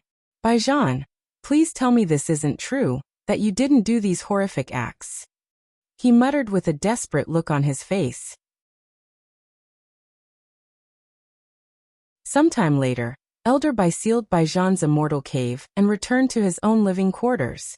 Inside, he retrieved Bai Zhan's spatial ring and with a flick of his wrist, dumped its contents onto the cold floor. Thud. A series of dull impacts echoed through the room. Bodies.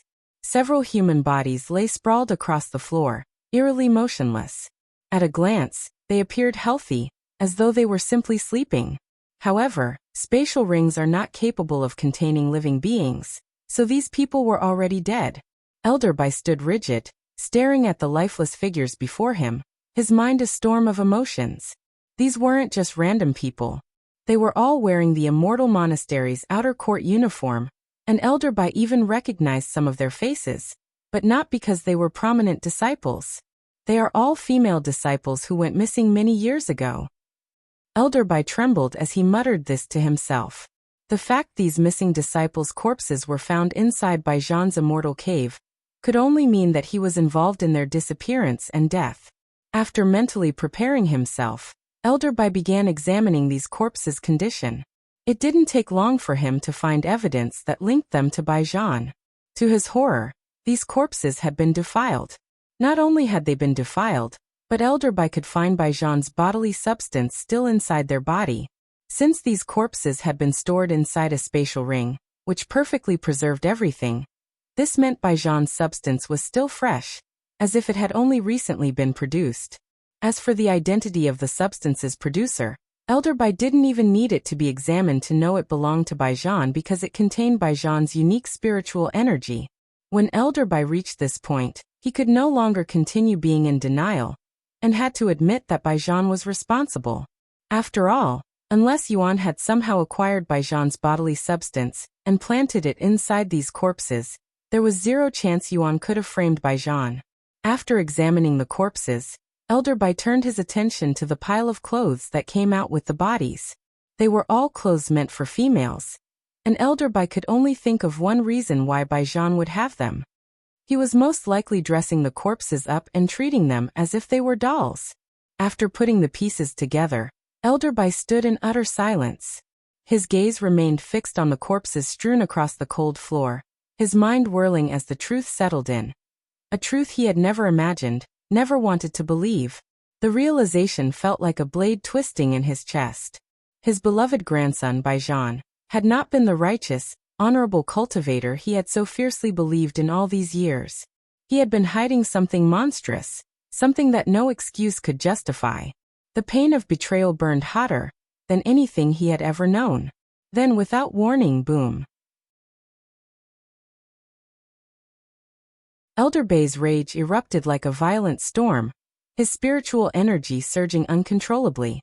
The very air trembled, his overwhelming power causing the walls of his quarters to crack under the sheer force of his fury despite the defensive formations placed on them. Bai Zhan, you shameful bastard! You're lucky that you're already dead, or I would have killed you myself. His voice thundered, filled with grief, fury, and unbearable shame.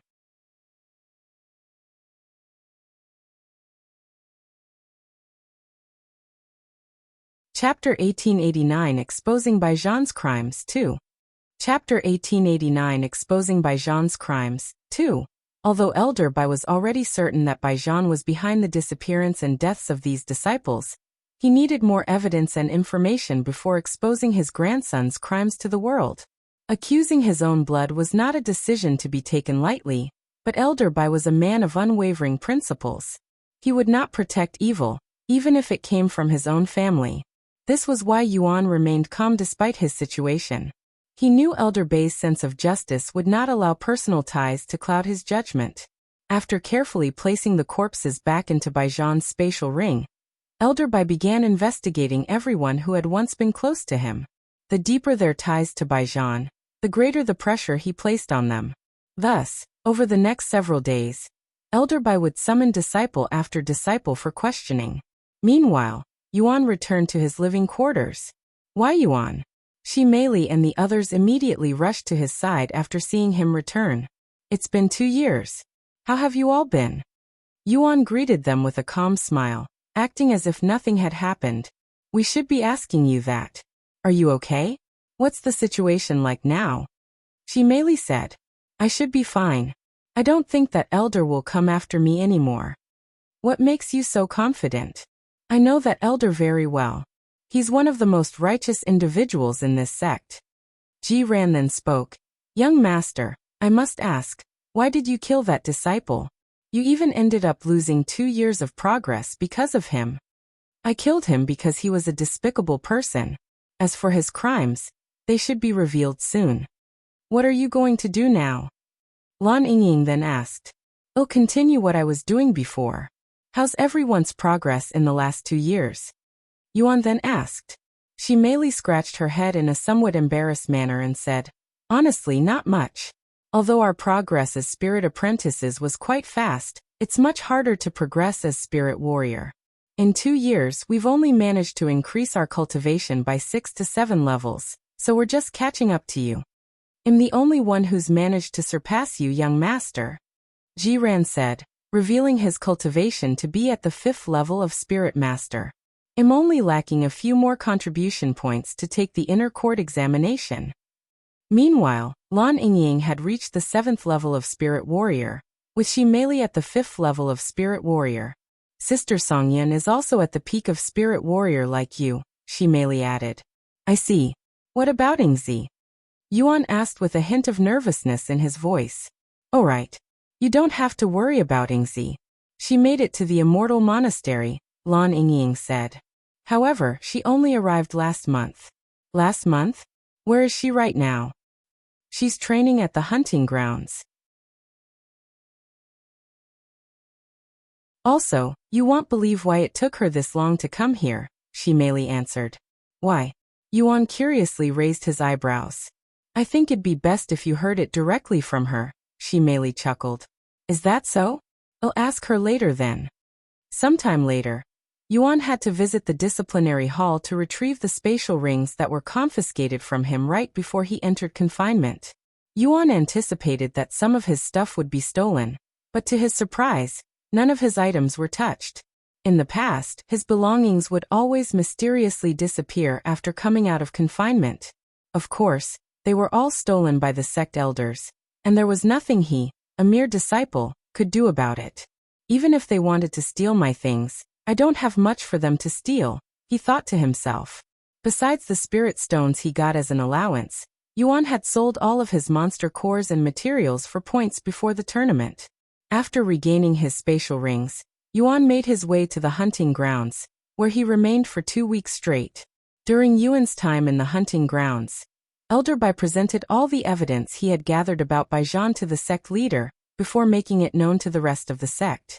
Standing before his fellow sect elders, his expression was solemn as he spoke. Because of my own shortcomings, my grandson Zhan has committed many unforgivable crimes within the sect. When the other sect elders learned of Zhan's crimes, they were all left speechless. They were also angry that they had been supporting a monster this entire time without knowing. Before long, the news reached the rest of the sect. When the outer court disciples heard of it, they were left in utter disbelief. Zhan, a figure most had respected and admired, was now revealed as a serial killer who also defiled corpses. What? Zhan was responsible for those missing disciples? One of them was my friend. I heard he defiled their corpses, even dressing them up like dolls. How sick was Zhan in the head to do such things? Fuck. I cannot believe I admired a bastard like him. It was revealed that Zhan had exploited his status and reputation to deceive unsuspecting victims. His esteemed position within the sect allowed him to gain trust effortlessly, making it all too easy to lure others into his grasp. Under the guise of friendship or mentorship, Zhan would invite the victims into his home, where he would mercilessly end their lives, and not wanting to damage the bodies, he would often resort to using poison or strangulation. Once dead, Zhan would transport their corpses to his immortal cave, where he would defile them. Although the exact number of Zhan's victims remained uncertain, the estimated count was around 100. The true scale of his crimes might never be fully uncovered, but the sheer number was enough to send chills throughout the sect. Fortunately, Zhan had no accomplices, or they would have faced Elder Bai's wrath. As for Yuan, who had once been the most despised individual in the sect for killing Zhan, the truth had completely shifted his reputation. What was once seen as a heinous act was now hailed as justice. The very people who had condemned him now praised him as a hero. recognizing that his actions had rid the sect of a monster hiding in plain sight.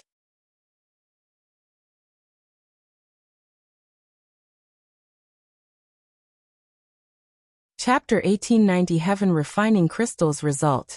Chapter 1890 Heaven Refining Crystals Result. After arriving at the hunting grounds, instead of going straight to the core, Yuan began hunting the magical beasts in the outer region instead. He wanted to test out the Heaven Refining Physique, but since he wasn't sure he actually had it, he decided to test it with weaker monster cores. On his 7th kill, Yuan acquired a 5th-level Spirit Apprentice monster core. Even if my Heaven Refining Physique doesn't work, consuming this won't instantly kill me, Yuan mumbled as he held the monster core before his lips. A moment later, Yuan consumed the monster core. When the monster core entered his mouth and touched his tongue, it instantly melted. It worked. Yuan thought to himself as he swallowed the liquid and absorbed the spiritual energy within. However, he quickly noticed something was amiss. Although had managed to consume the monster core and absorb its spiritual energy, it wasn't perfect. ID only managed to refine a portion of the spiritual energy, about 10%? Yuan mumbled. His original body and Heaven Refining Physique allowed him to refine all of the monster core's spiritual energy even before it was awakened. Yet, the Heaven Refining Physique had attained in this world only managed to refine 10% of the monster core's spiritual energy. Even though they'd managed to recreate the Heaven Refining Crystal and its powers, they are unable to completely replicate all of its power. Yuan wasn't too surprised by this outcome. In fact, he was pretty satisfied by it. After all, he thought it wasn't going to work at all. Even if it's only a 10th of its original strength, that is more than enough for me to completely surpass everyone in cultivation. After confirming the Heaven Refining Physique was working, Yuan went straight to the deepest region and began slaughtering the Spirit Master magical beasts there. 2 weeks later, Yuan left the hunting ground with his cultivation at the 3rd-level Spirit Master. On his way out, he noticed a familiar face. It was Yingzi, and she was hunting magical beasts by herself. Not wanting to disturb her, Yuan waited for her to finish her hunt and silently watched her from the shadows. She's gotten pretty good with a sword.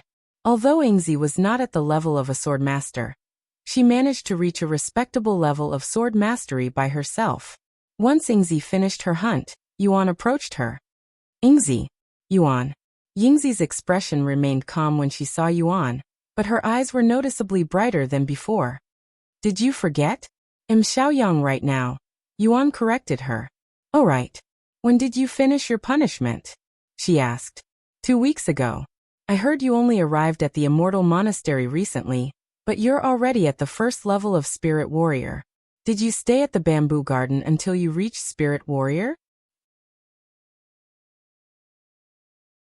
Yuan noticed her cultivation was too high for someone who'd just qualified to enter the Immortal Monastery, suggesting that Yingzi had become a cultivator long ago, but didn't leave the Bamboo Garden on purpose for some reason. She nodded and confirmed. I left when I reached Spirit Warrior. Why did you choose to stay there for so long? Yuan asked with a puzzled face. What came out of Yingzi's mouth left Yuan dumbfounded. The food there was too good, and I was worried that I would no longer be able to taste it again once I left, so I decided to stay until I couldn't, she calmly said. Yuan didn't know whether to laugh or cry after hearing her ridiculous reason for staying in the Bamboo Garden for almost 4 whole years. However, it was definitely befitting of her character. I don't even know how to respond to that, but you must be relieved to know that the food in the sect is just as good if not even better than the food in the Bamboo Garden. Yingzi nodded. Yes, I would have come here sooner if I knew the food here was just as good. What do you think of the trial so far? It must be difficult for someone like you, right? Especially the physical labor, Yuan asked, glancing at her with curiosity. Yingzi shook her head slightly before responding, her expression calm. At first, I was more puzzled than anything. It's not as bad as the others made it out to be. Once I became a cultivator, it became incredibly easy, almost effortless. Unlike the others, who struggled with the demands of physical labor due to their privileged backgrounds, Yingzi was a predator from the primal expanse. Chopping bamboo and fetching water didn't hurt her pride. It was nothing more than a slight inconvenience. I see. Are you heading back now? Ingzi then asked. Yuan nodded. Yes. You want to return with me? She nodded. It's almost time for breakfast. Unbeknownst to Yuan, Ingzi would eat 3 meals a day without fail, even while training inside the hunting grounds. Surprisingly, the sex food delivery system extended beyond the residential area and even reached the hunting grounds. That said, they would only deliver the food to the entrance of the hunting grounds. Upon returning to the residential area, Ingzi wasted no time and immediately ordered food. As for Yuan, he planned on taking a shower, but he noticed someone standing by his doorstep, and it was someone he wasn't familiar with. How can I help you? Yuan spoke as he approached this individual who was wearing the robes of an inner court disciple. This male disciple narrowed his gaze at Yuan and asked, Are you disciple Xiaoyang? That sounds like me. Who's asking? I am here on behalf of Grand Elder Bai. He wants you to visit him whenever you're available. Sure. I'll give him a visit as soon as I clean myself up. The inner court disciple nodded before leaving. That disciple has been waiting on your doorsteps for 4 days now, Lan Yingying said to him through her opened window. He sure has a lot of free time as an inner court disciple, Yuan smiled. That you're tuning in to the Li Mei's Sword of Destiny YouTube channel. We're so grateful for your support, and don't forget to subscribe to join us on this incredible journey through captivating stories. Your generosity through donations truly makes a world of difference, as it's the primary source of revenue that allows me to expand and enhance this channel for you. Thank you from the bottom of my heart for being a part of this adventure.